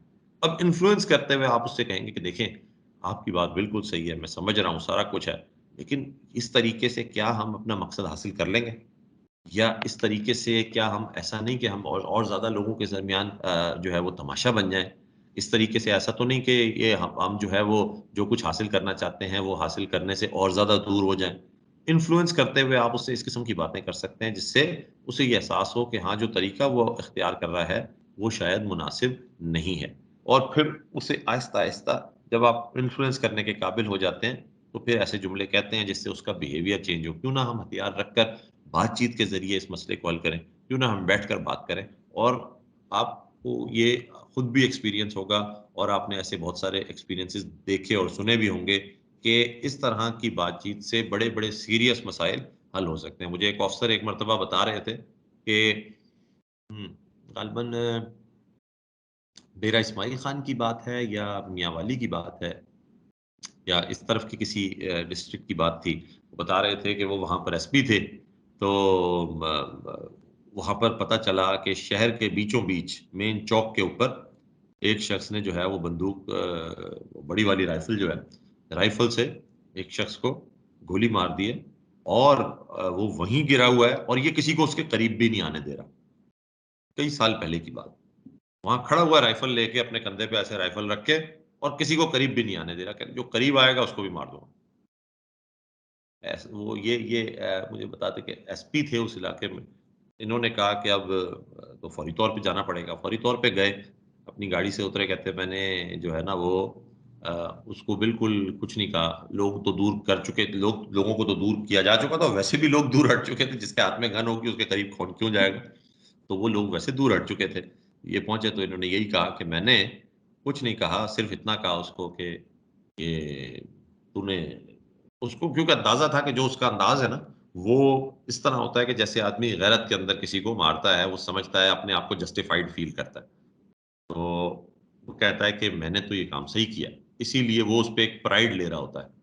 उन्होंने कहा कि मैंने उस तरह उसको देखा, उतरते ही, और जो बेसिक इन्फॉर्मेशन थी वो तो मुझे मिल चुकी थी, चंद मिनट के अंदर मैं पहुँच गया वहाँ पर, कि भई इसने इस तरह से ये काम किया। तो मैंने कहा तूने जो किया है, बिल्कुल ठीक किया, शाबाश! तेरी जगह मैं होता, मैं भी यही कर देता। इसके साथ होना ही यही चाहिए था। ऐसे लोगों का ज़िंदा रहना ही ठीक नहीं है। ये जो बातें थी, ये उसको इतनी रिएश्योरिंग लगी कि वो कहने लगा, यार मैंने तो बड़ा कमाल कर दिया कोई। तो वो तो एक वो फ़ॉल्स सेंस ऑफ विक्ट्री उसके अंदर आया। उसने कहा लो, जो मैं करना चाहता था वो तो कर दिया। ना सिर्फ़ इसे मार दिया बल्कि दुनिया को कन्विंस भी कर दिया। इतना बड़ा पुलिस अफ़सर भी यही कह रहा है कि हाँ, तूने सही किया, इसको तो मार ही देना चाहिए था। या तू ना मारता तो मैं मार देता। इस तरह की बातें सुनकर उस शख्स का जो टेम्परामेंट था वो थोड़ा-सा कूल डाउन हुआ और फिर उसको कहा कि बस अब बेफ़िक्र हो जा, तू मेरे साथ चल। दफ़ा कर इसको, बस हो गया जो हो गया, तूने अच्छा काम किया है, अब तू मेरे साथ चल। कहते हैं कि उसने ना सिर्फ़ अपना वेपन मेरे हाथ में दे दिया, मेरी गाड़ी में बैठा और मेरे साथ मेरे दफ़्तर। तो वहाँ पर जाकर ज़ाहिर है फिर इंटरव्यू किया और सारा कुछ किया और जो कुछ किया। बिल्कुल इसी तरीके से हमें एक मर्तबा बताया था, हमारे हमें ये किस ऑफ़िसर ने हमें बताया था कि ये जो गवर्नर साहब का मर्डर हुआ था, इस्लामाबाद में गवर्नर सलमान तासीर साहब का मर्डर हुआ था। तो इस तरह के जो लोग होते हैं, बाज़ औक़ात वो जो इस तरह का काम करते हैं, उनके अंदर बिल्कुल कोई गिल्ट नहीं होता। और इसी तरीके से गैरत के नाम पे, आप बलूचिस्तान में हैं, हम सिंध में हैं, ठीक है? यहाँ पर जो गैरत के नाम पे मर्डर्स होते हैं, इनमें जो शख्स होता है मर्डर करने वाला, उसमें कोई गिल्ट नहीं होता। लेकिन ऐसे शख्स को अगर ये अपने गिल्ट का एहसास दिलाने की कोशिश की जाए, तो वो फ्रस्ट्रेट और आउटरेजियस हो सकता है। अगर उसे गिल्ट का एहसास दिलाए बगैर, जो फीलिंग ऑफ गिल्ट है या जो फीलिंग ऑफ जो रॉन्ग है, रॉन्गफुलनेस है, वो अगर उसे एहसास दिलाए बगैर आप उससे बात करें और उससे थोड़ा सा वक्ती तौर पर ये कह दें कि हाँ उसने जो किया वो सही किया है, तो यकीन करें कि वो आपकी तरफ अट्रैक्ट हो जाता है, वो महसूस करता है कि जो बात वो कह रहा था वो किसी और तरफ से भी सुनने में आ रही है। आपको साइकोलॉजिकली, अगर आप साइकोलॉजी पढ़ें तो इंसान को अपने ही जुमले, अपने ही लफ्ज सुनना सबसे ज्यादा अच्छा लगता है। अपना नाम सुनना सबसे ज्यादा अच्छा लगता है और अपने ही अल्फाज सुनना सबसे ज्यादा अच्छा लगता है। जो मैं कह रहा हूं अगर वही आप भी करेंगे, कहेंगे, मुझे बड़ा अच्छा लगेगा। ये होता है ना कि आपने हमेशा देखा होगा कि खुद आप भी जब किसी कमांडिंग पोजीशन में होते हैं, तो जब आप मशवरा करने के लिए लोगों को बुलाते हैं तो आपको सिर्फ वही लोग अच्छे लगते हैं जो आपके हैं, आपको वही मशवरा दें जो आप कह रहे हैं। और जो आपसे कॉन्ट्रडिक्ट करते हैं वो आपको इतना आसानी से पसंद नहीं आते। अक्सर व बेशतर तो बुरे लगने लग जाते हैं कि तुम ये क्यों कह रहे हो, तुम मुझे क्यों मना कर रहे हो, तुम तो चाहते ही नहीं कि मैं कुछ करूं, जबकि वो बेसिकली आपको एक अच्छा मशवरा देने की कोशिश कर रहे होते हैं। अगर ऐसा करें तो इससे नुकसान हो सकता है सर, इस तरह भी देख लें, इस तरह भी सोच लें, लेकिन आपको वो बुरे लगने लग जाते हैं। ठीक है, अव्वल तो ऐसा करेज बहुत कम लोगों में होता है जो आपको ये कह सकें फी जमाना। ठीक है, इस वक्त जो आजकल के दौर हैं, in the times we live, इसमें बहुत मुश्किल होता है कि आपको कॉन्ट्रडिक्ट कर लें जब आप एक कमांड की पोजीशन में हैं। लेकिन जो कॉन्ट्रडिक्ट कर रहा है, जो डेयर कर रहा है, उसकी बात को जरूर सुनना चाहिए और उसकी बात को सुन के उसको एक सीरियस थॉट जरूर देनी चाहिए। उस पर अमल करना या ना करना वो तो बात की बात है, फैसला आपके हाथ में, लेकिन उसकी बात को एक सीरियस थॉट देना चाहिए। और उसको फ्रॉम द फर्स्ट मोमेंट अगर हम उसको यही सोच लें कि नहीं ये गलत कह रहा है और ये हमें नाकाम करना चाहता है, हमारे इरादे के खिलाफ है, वगैरह वगैरह, इस तरह की चीज़ों से परहेज करना चाहिए, क्योंकि ये चीज़ें हमें हमेशा हमारे जो हमारा गोल होता है उससे दूर कर देती हैं। तो यहाँ पर जो शख्स खड़ा हुआ है इस सिचुएशन में, ये जो स्टूडेंट है, इसके जो इमोशंस हैं उनको पहले कैथारसिस की ज़रूरत है, जो बिहेवियरल चेंज स्टेयरवे के ज़रिए, आप एक्टिव लिसनिंग के ज़रिए वो कर सकते हैं। फिर इसके साथ आप इन रेपो बिल्ड, एम्पैथी के ज़रिए से रेपो बिल्ड करेंगे। जो कुछ तुमने किया तो उसकी बिल्कुल वजह मौजूद है, जो कुछ तुमने किया उसको बिल्कुल बिला वजह नहीं किया, तुम्हारे साथ वाकई बहुत गलत हुआ, वगैरह वगैरह। और फिर जब एक रेपो बिल्ड हो जाए, एतमाद कायम हो जाए, तो फिर आप आहिस्ता आहिस्ता उसे इन्फ्लुएंस करने की पोजीशन में आते हैं। फिर आप कहते हैं कि अगर आप ये कदम उठा लें तो आपके वालिदैन पे क्या गुजरेगी, अगर इस कदम के बाद आप सोचें कि आपके भाई बहन किस तरीके से लोगों को फेस करेंगे, वगैरह वगैरह। इस तरह की चीज़ें आहिस्ता आहिस्ता उसे सॉफ्टन अप कर देती हैं, इस तरह की चीज़ें आहिस्ता आहिस्ता उसे कमज़ोर करती हैं। और यहाँ पर आपका मकसद हासिल होने के चांसेस बढ़ जाते हैं। और मकसद ये है कि पीसफुली वो सरेंडर कर दे, ये वेपन रख दे और अपने आप को कानून के हवाले कर दे। यहाँ पर एक क्वेश्चन बड़ा इंटरेस्टिंग आया है, जो कि BP is Balochistan police and Masood. So Masood हमारे पार्टिसिपेंट हैं, उन्होंने चैट में एक क्वेश्चन लिखा है, what if the coordinator gets abducted. Very good question. क्या हो अगर कोऑर्डिनेटर खुद ही अगवा हो जाए? ये बहुत अच्छा सवाल है, बहुत ही पर्टिनेंट सवाल है। और मेरे नज़दीक यह बहुत बड़ा डिजास्टर हो सकता है अगर कोऑर्डिनेटर खुद जो है वो एबडक्ट हो जाए, क्योंकि पहले जो सिचुएशन थी उसमें किसी को एबडक्ट नहीं किया हुआ था, वो नॉन होस्टेज सिचुएशन थी। नो होस्टेज सिचुएशन में वो शख्स जो सब्जेक्ट था वो खुद ही ऐसी सिचुएशन में था कि वो अपने आप को नुकसान पहुंचा सकता था, अपने आप को नुकसान पहुंचाने के दर पे था, या कोई उसके करीब आता तो उसकी वो इस पोजीशन में आ जाता कि उसको नुकसान पहुंचा सकता था। लेकिन अगर कोऑर्डिनेटर भी एबडक्ट हो जाए या नेगोशिएटर भी एबडक्ट हो जाए, एक सिचुएशन और ज्यादा टर्न ले लेगी। इस बारे में आपको थोड़ा सा एक बताऊं, इसकी एक छोटी सी मिसाल, वैसे बीइंग अ पुलिस ऑफिसर आपको दे रहा हूँ, एग्जैक्टली ये नहीं, लेकिन इस तरह की एक चीज थी बिल्कुल, कि वो हमने भी कभी ट्रेनिंग में सुनी थी कि वो जो हमारी बाज़ औक़ात पुलिस ऑफिसर्स क्या करते हैं कि जब कोई बंदा किसी को काबू कर लेते हैं, हथियार के नोक पे ले लेते हैं, हैंड्स अप करा लेते हैं, तो उसके और अपने दरमियान जो है ना एक सेफ डिस्टेंस नहीं रखते। वो सेफ डिस्टेंस ना रखने की वजह से उसने क्या किया था कि उसको हैंड्स अप कर दिया पीछे से आके, और फिर घूम के सामने आ गया और बोला वेपन नीचे रखो। उसने अपना वेपन नीचे रख दिया। अब उसके हाथ ऊपर करवा के और उसके करीब आके और उसको बिल्कुल यहाँ कंधे के ऊपर रख के ना, तो उसको बोल रहा है कि अब बताओ, और तो क्या था तुम्हारा मकसद और कौन था और क्या था वगैरह। उसको इतना मौका दे दिया कि उसने राइफल का बैरल यहाँ से पकड़ के उसको रिवर्स किया, झटका मारा, और वही राइफल उसने अपने हाथ में लेके बोला कि अब बताओ। तो आप जब सेफ डिस्टेंस को क्रॉस करते हैं तो आपके लिए बहुत मुश्किल हो जाती है। सेफ डिस्टेंस को क्रॉस करते हैं तो आपके लिए बहुत मुश्किल हो जाती है। But if you allow me, तो अभी मैं आज या कल की बात है कि वो हमारे कि रमज़ान का महीना है, तो हर मस्जिद में कुछ ना कुछ ज़रूर दर्स वगैरह दिया जा रहा होता है। तो मैंने अभी आज या कल की बात है, ये वाकया हदीस का सुना था कि हुजूर करीम सल्लल्लाहु अलैहि वसल्लम एक मरतबा एक जगह से तशरीफ ला रहे थे, आपके पास एक तलवार थी, आप एक दरख्त के नीचे आराम करने के लिए लेट गए, तो वो तलवार आपने साथ रख दी। तो वो कोई शख्स जो काफिर था वो आया, उसने आकर देखा कि तलवार भी मौजूद है और हज़रत मोहम्मद सल्लल्लाहु अलैहि वसल्लम भी मौजूद है, तो क्यों ना मैं तलवार लेकर और आज नाउज़ुबिल्लाह इनसे इंतकाम ले लूं और इनकी जान ले लूं। उसने तलवार उठाई और तलवार की नोक आपके ऊपर रखकर कहने लगा कि आप बताओ आपको मुझसे कौन बचाएगा। तो आपने अपने ईमान के तहत फरमाया अल्लाह। तो ये जो आपने ईमान के तहत फरमाया था, इसका उस पर ऐसे असर पड़ा कि उसके हाथ से तलवार छूट गई। आपने वो तलवार उठा ली और आपने उस पर वो तलवार रखी और उसे कहा कि अब आप बताओ कि आपको मुझसे कौन बचाएगा। तो वो कांपने लगा और उसने कहा कि आप करीम हैं, आप रहम करने वाले हैं, माफ करने वाले हैं वगैरह, इस तरह की बात की। तो आपने उसको माफ कर दिया और जब आपने उसे माफ किया तो फिर उसने आखिर में कहा कि मुझे कलमा पढ़ा दें, और जैसे मुजीबुल्लाह हमारे पार्टिसिपेंट इन्होंने लिखा कि दैट पर्सन बिकेम मुस्लिम, तो वाकई उसने ईमान कबूल कर लिया और वो फिर मुसलमान हो गए, और जिसने ईमान कबूल कर लिया हुज़ूर सल्लल्लाहु अलैहि वसल्लम से, वो फिर सहाबी बन गए। तो ये बेसिकली एक छोटा सा मिसाल, ये वाक़या जहन में आ गया क्योंकि ये भी वो सेफ डिस्टेंस ना रखने की वजह से बाज़ औक़ात हो जाता है। तो आपको यहाँ पर नेगोशिएटर हो या कोई भी हो, मैंने पिस्टल के कारगर रेंज की, उसकी इफेक्टिव रेंज की बात इसीलिए की थी कि पिस्टल जब किसी के पास है और उसकी इफेक्टिव रेंज के अंदर जो भी जाएगा, वो एक तरह से एक डेंजर जोन में कदम रख रहा है, उसको बहुत ज्यादा मुहतात होने की जरूरत है।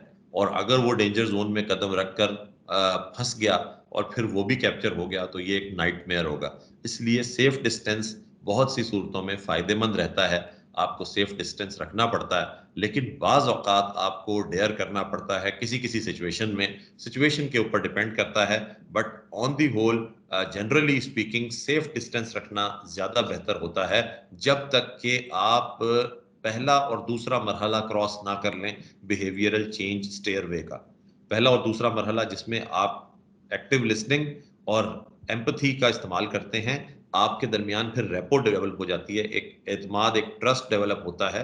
उस वक्त आप वो सेफ डिस्टेंस का जो बैरियर है उसको क्रॉस करने का फैसला कर सकते हैं। वो भी हर सूरत में नहीं, लेकिन जिस सूरत में आपको लगे कि अब ये सूटेबल है या ये वक्त की जरूरत है, मजबूरी है, उस वक्त आप वो कर सकते हैं। अदरवाइज सेफ डिस्टेंस रखते हुए ये सारी बात करना ज्यादा अच्छा है। दूसरा, पुलिस ऑफिसर होते हुए प्रिकॉशंस जरूर लेनी चाहिए। जो लोग मौके पे जा रहे हैं वो बस मौके पे रश करके पहुंच गए, उसके बजाय बुलेट प्रूफ वेस्ट अगर अंदर इस्तेमाल करते हैं तो आप अपनी सेफ्टी को कुछ ना कुछ इंश्योर कर सकते हैं। किसी एक्सीडेंटल फायर की सूरत में भी देखें, आपको अपनी सेफ्टी की जरूरत है। आपके एक्सीडेंटल फायर से बड़े बड़े इंसिडेंट्स हो जाते हैं। जो वाकयात पाकिस्तान में भी और दुनिया में भी हुए हैं, वहाँ ऐसे बड़े वाकयात मौजूद हैं। बड़े बड़े वाकयात में से कई ऐसे वाकयात हैं जो कि एक्सीडेंटल फायर की वजह से हो गए, या आउटरेज में आकर किसी ने इंटेंशन के बगैर गोली चला दी, इंटेंशन के बगैर किसी ने जिसे हम कह सकते हैं कि असलहा इस्तेमाल कर लिया और उससे जो है वो किसी की जान चली गई। और फिर एक दफ़ा जब फायर हो जाता है, आप सब पुलिस ऑफिसर्स ये जानते हैं कि जब एक मर्तबा गोली चल जाती है तो उसके बाद फिर खासा मुश्किल हो जाता है सिचुएशन को कंट्रोल करना। फिर उसके बाद वो सिचुएशन बहुत से अनफोर्सीन नताइज पे एंड अप कर सकती है, और आप के फिर हाथ में नहीं होता, वो सारी चीज़ें आपके हाथ में नहीं रहती और आपके हाथ से चीज़ें निकल जाती हैं। लिहाजा जो डिस्टेंस है, सेफ डिस्टेंस वो रखना इसमें ज़्यादा बेहतर होता है एज कम्पेयर टू आप खुदा न खास्ता सेफ डिस्टेंस क्रॉस करके इतना ज़्यादा करीब चले जाएं कि फिर आपकी अपनी जान को भी नुकसान हो, सामने वाले की जान को भी नुकसान हो, और फिर वो एक लामुतनाही सिलसिला शुरू हो जाए जो कि शायद सारी चीज़ों को ख़राब कर दे या उनको आपके कंट्रोल से दूर ले जाए। ये एक बेसिक चीज़ है। इसके बाद ये सिर्फ, और मैं यही कहूँगा कि ये सिर्फ यहीं पर आपने इसका नहीं करना है इस्तेमाल इस टेक्निक का या इस कंसिडरेशन को सामने रखने का, बल्कि ये हर सिचुएशन में, जहाँ भी आप होस्टेज सिचुएशन में जाते हैं, नॉन होस्टेज सिचुएशन में जाते हैं, जहाँ भी आप जाते हैं, आपको सेफ डिस्टेंस ज़रूर रखना चाहिए, उसका ख्याल रखना चाहिए, और उसके लिए ये टेक्निकल आपकी जो कंसिडरेशंस होती हैं ये काम आती हैं इसमें। सो मॉड्यूल 3 का ये एक ही असाइनमेंट था। अब हमारे पास कोई 10-15 मिनट बाकी हैं, तो हम ये चाहते हैं कि आज नेक्स्ट मॉड्यूल स्टार्ट ना करें, इसको हम सम अप करते हैं यहाँ पर। अगर आप में से किसी के पास आज की ये जो एक्सरसाइज थी, खास तौर पे ये जो असाइनमेंट था, इसके हवाले से अगर किसी के पास कोई कमेंट है या इससे मिलती जुलती कोई सिचुएशन किसी ने शेयर की है और वो ये चाहता है कि हमें वो कमेंट बताए, तो हम उससे कोई फायदा उठा सकते हैं और आपको लगता है कि तमाम पार्टिसिपेंट्स को उससे फायदा हो सकता है तो वो बताएं। एक मैसेज इसके बीच में आया है, ये अच्छा ओके, वहां once it became trend that second blast was worse than first, just not taking precautions. बहुत जबरदस्त बात की है, ये उसी से रिलेटेड है जो हमने अभी थोड़ी देर पहले कही है कि ये ट्रेंड पाकिस्तान में रहा है और टेररिस्ट्स की तरफ से कि एक ब्लास्ट करना और कदरे छोटा ब्लास्ट करना। एक धमाका होगा पहला और वो कदरे छोटे स्केल के ऊपर धमाका होगा।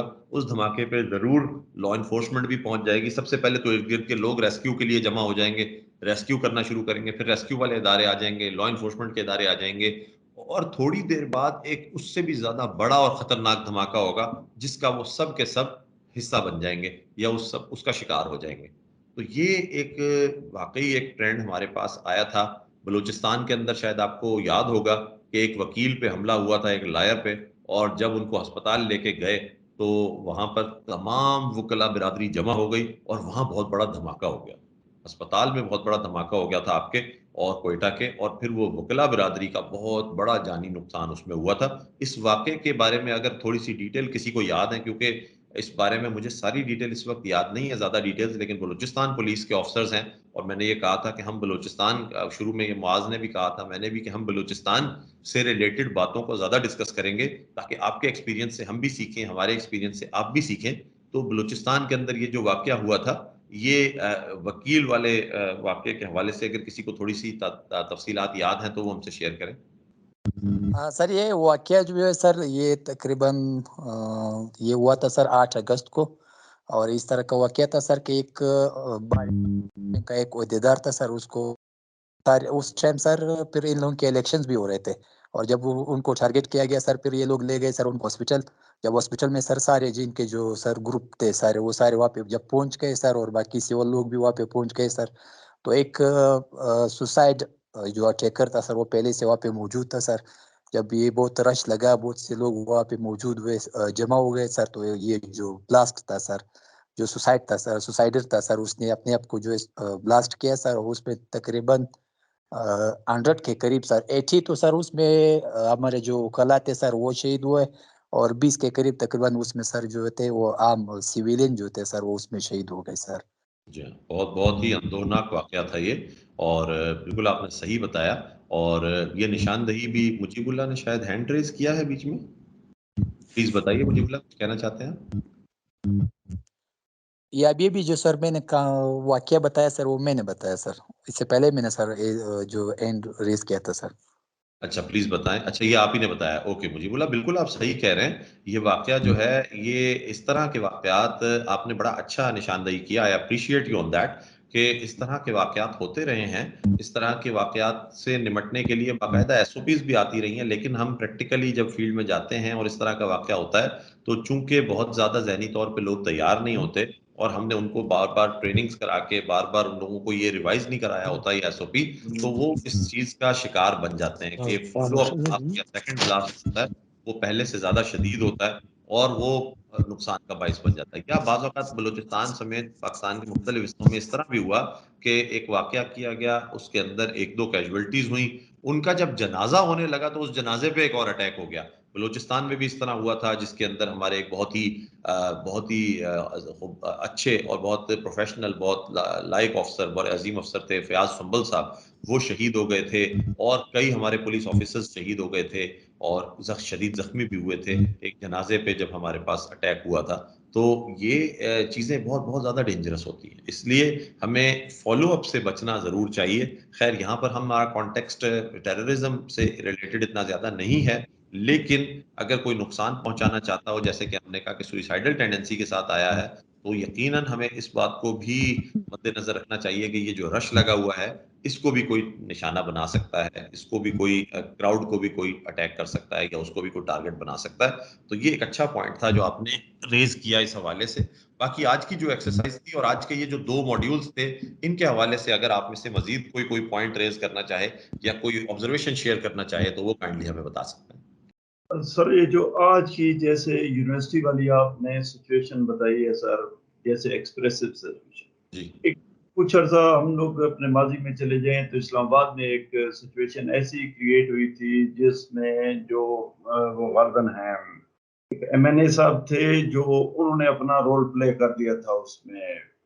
वो गालिबन चेयरमैन बैतुल माल भी थे, नाम उनका मेरे ज़हन में नहीं। पार्लियामेंट हाउस के सामने एक शख्स ने अपनी फैमिली के साथ असले के साथ खड़ा था, तो उसने स्नैपर्स ने भी बाद में, क्या ये थोड़ा सा हमें ब्रीफ करेंगे कि इस किस्म की सिचुएशन में पुलिस को क्या कि पुलिस पाकिस्तान का कैपिटल होता है, उसमें पार्लियामेंट हाउस के सामने एक बंदा वेपन के साथ आकर खड़ा हो जाता है, सारा दिन उसने मीडिया को अपने गिर्द को अपनी सिचुएशन अपनी फ्रस्ट्रेशन दूर करने के लिए जमा रखा, और आखिर में एक जनाब वो उठते हैं MNA साहब और वो आकर एक दरमियान में एकदम कूद पड़ते हैं, अवाम का भी रश होता है और जो वेपन की कारगर रेंज है उससे भी कुछ वो उसके पास राइफल है ना कि पिस्टल है, उसमें बाकी लोग भी निशाना। काइंडली थोड़ा सा ब्रीफ देंगे कि हमारी रहनुमाई हो सके कि उसके बाद अगर ऐसी सूरत हाल हो तो हमें कैसे बिहेव करना चाहिए। जी।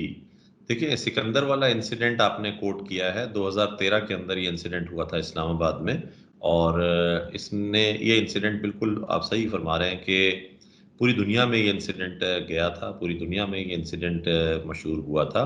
लेकिन बेसिकली ये अगर मैं थोड़ा-सा आपसे बात करूँ कि पाकिस्तान में सिर्फ़ ये इंसिडेंट्स नहीं होते, ये दुनिया के मुख्तलिफ़ मुल्कों में होते रहे हैं, और इनके अंदर जो है वो आपको बहुत सारे इस तरह के इंसिडेंट्स जो है वो दुनिया में रिपोर्टेड मिलेंगे, रीसेंट पास्ट में भी रिपोर्टेड मिलेंगे, जिनके अंदर आपको इस साल भी आपको ऐसे वाकयात मिल जाएंगे, पिछले साल भी ऐसे वाकयात मिल जाएंगे, यूनाइटेड स्टेट्स में ऐसे वाकयात मिल जाएंगे जिनके अंदर के आप देखेंगे कि लोगों ने इस तरह किसी को यरगमाल बना लिया, तो फिर वहां पर फौरी तौर पर कोई कमांडो एक्शन करने के बजाय उन्होंने बिल्कुल सोचा समझा और सोच समझ के अपनी इस्तेदाद को सामने लाकर फिर एक्शन लिया। अगर एक्शन लेना हो तो यकीनन उसके लिए बहुत सारे ऑप्शंस हो सकते हैं, लेकिन सबसे पहले इंपॉर्टेंट उसके लिए प्रेपरेशन होती है, और किसको करीब आने देने की इजाजत होगी और कितना करीब जाने की इजाजत होगी, ये बिल्कुल एक फैक्ट है जिसको कि हम फरामोश नहीं कर सकते। हमें इसके ऊपर बड़ा स्टैंड लेना पड़ता है। अगर हम समझें कि आपने एक पर्सनैलिटी का नाम लिया, ज़मरुद खान साहब थे वो आगे चले गए थे और आखिर में उन्होंने एक एक्शन किया, असॉल्ट वाला एक्शन किया, जो कि उसकी वजह से फिर वो गोलियां भी चली। उसके बाद फिर वो वाकया जो है वो किसी तरीके से अपने अंजाम को पहुंचा और वो ज़ख्मी हो गया था शख्स। बाद में वो अदालत में केस चलता रहा, 2016 के अंदर फिर उसमें उस शख्स को सज़ा हुई और उसकी वाइफ जो थी वो बरी हो गई इल्ज़ामात से अदालत से। तो बेसिकली मेरे नज़दीक इसमें हम ऐसे किसी इंसिडेंट को अगर स्टडी करें तो इसमें हमारे पास बहुत सारे तरीके हो सकते हैं, बहुत सारे रास्ते हो सकते हैं। सबसे बड़ी वजह आपको इस वाक़ये को आउट ऑफ प्रोपोर्शन देखने की ये है कि इसको मीडिया सारे दिन जिस तरीके से सब काम छोड़कर चलाता रहा था, ये एक बहुत बड़ा रीज़न बन गया था इसकी हाइप क्रिएट होने का, और इस हाइप की वजह से इसको किसी तरफ ले जाना ज़रा मुश्किल हो गया था। इसका फैसला करना मुश्किल होता चला जा रहा था। आखिरी मॉड्यूल इस मामले में एक बहुत ही अहम मॉड्यूल है, जिसका काम जो है वो मीडिया हैंडलिंग से रिलेटेड है। मीडिया हैंडलिंग से रिलेटेड इसलिए ज़रूरी है क्योंकि मीडिया में भी इसकी अवेयरनेस होनी चाहिए कि ऐसे वाक़े से रिलेटेड क्या और किस हद तक उन्होंने शो करना है, किस तरह से शो करना है, कौन से एथिक्स को फॉलो करते हुए शो करना है, और साथ ही साथ हमें मीडिया से किस तरीके से ऐसे मामले में कोऑर्डिनेट करना है, या इस मामले से पहले एक रेपो किस तरह बिल्ड करनी है जब इस वाक़े को हम कवर कर सकें। तो ये इसमें मीडिया की आउट ऑफ प्रोपोर्शन हैंडलिंग बाज़ औक़ात जो है, या उसकी जो over playing of the incident होती है, उसकी वजह से जो बहुत ज़्यादा प्रेशर्स क्रिएट हो जाते हैं। लेकिन ऐसे किसी वाक़ये में चंद घंटे गुज़र जाना, ये कोई बहुत बड़ी नुकसान की बात नहीं है। अगर हम देखें, तो हम जब सियालकोट के वाक़ये की बात करते हैं, तो वो इससे मुख्तलिफ़ वाक़या है, उसमें लोगों की जानों की तादाद बहुत ज़्यादा थी, जो लोग स्टेक पर थे। वो एक जेल की चारदीवारी के अंदर हो रहा था, ये एक ओपन जगह पर हो रहा है, ये पाकिस्तान के सबसे इम्पोर्टेंट रेड ज़ोन में, वैसे तो कराची, क्वेटा, लाहौर में भी रेड ज़ोन्स हैं, लेकिन जो इस्लामाबाद का सबसे इम्पोर्टेंट रेड ज़ोन है, ये वहाँ पर हो रहा था। इसलिए ये इंसिडेंट ज़रा ज़्यादा क्रिटिकल था और मीडिया ने जिस तरह से कवर किया वो भी, लेकिन इसके अंदर पुलिस की हैंडलिंग यकीनन क्वेश्चनेबल है। इस वेपन की इफेक्टिव रेंज के अंदर किसी को जाने देना, किसी सिविलियन को फिजिकली इन्वॉल्व होने की किस हद तक इजाज़त दी जा सकती है, इसका फैसला करना, ये सब मौके पे मौजूद कमांडर्स का काम होता है। और ऐसे वाक़यात में जो कुछ गलतियाँ होती हैं, उनसे ही हम सीखते हैं। इसमें अगर इस तरह से एक्शन करने के बजाय अगर एक्शन करना ही था, तो हम स्नाइपर के ज़रिए से पहले ही एक्शन ले सकते थे। हम उसको पहले डिसएंगेज करवा सकते थे और दूसरे रास्ते इख्तियार किए जा सकते थे। तो बहुत सारे रास्ते हो सकते हैं, लेकिन इसमें यकीनन कुछ ना कुछ गलतियाँ मौके पे हुई हैं। हम आगे जाकर ये जो सिकंदर वाला इंसिडेंट है, इसके ऊपर बात करेंगे। क्यों फुरकान, हमारे पास नेक्स्ट मॉड्यूल में आएँगे ये, तो हम इसके ऊपर बात करेंगे मज़ीद। लेकिन आपने ये पॉइंट सही रेज़ किया है। आप इसके ऊपर, बल्कि इस मौके से फ़ायदा उठाते हुए मैं सबको ये कहूँगा कि इस वाक़ये को थोड़ा-सा स्टडी दोबारा कर लीजिएगा, रिफ्रेश कर लीजिएगा, ताकि नेक्स्ट जब हमारा मॉड्यूल्स आएँ और ये सिकंदर का वाक़या डिस्कस हो, तो हम इसकी डायनामिक्स के ऊपर थोड़ा-सा तफ़सील में जाकर बात कर सकें। सो आज का मॉड्यूल यहाँ कंप्लीट होता है, डिस्कशन कंप्लीट होती है। सो इसके साथ ही हम आज का सेशन कंप्लीट करते हैं और कल रात को फिर अपना जो रेगुलर टाइम है उस पे हम सेशन करेंगे। आज चूँकि वीकेंड था, तो हमने इस टाइम को यूटिलाइज़ किया, ताकि बेहतर है कि हम फ्री टाइम में इस चीज़ को हम डिस्कस कर सकें और थोड़ा-सा प्रोग्रेस कर सकें। इस मॉड्यूल को जो कल इनकम्प्लीट रह गया था, इसे कंप्लीट कर लें। कल से फिर हम अपने नेक्स्ट मॉड्यूल यानी 4th मॉड्यूल की तरफ इंशाल्लाह बढ़ेंगे। टिल देन अल्लाह हाफ़िज़। बाकी जो मॉड्यूल्स की बात है, वो मॉड्यूल्स आप लोगों के साथ वेबसाइट्स पे अपलोड हुए हैं, हर मॉड्यूल के साथ-साथ। ये जो प्रेज़ेंटेशन की स्लाइड्स है ना, ये सारी स्लाइड्स अपलोड हुई हुई हैं ऑलरेडी। आप लोग वहाँ से डाउनलोड कर सकते हैं और अगर मुश्किल होती है डाउनलोड करने में, तो मुझे बता दें, मैं आप लोगों के साथ व्हाट्सएप ग्रुप पर भी शेयर कर लूँगा, तो कोई इश्यू नहीं है। ठीक है? Thank you so very much. ख्याल रखें अपना। अल्लाह हाफ़िज़। Take care.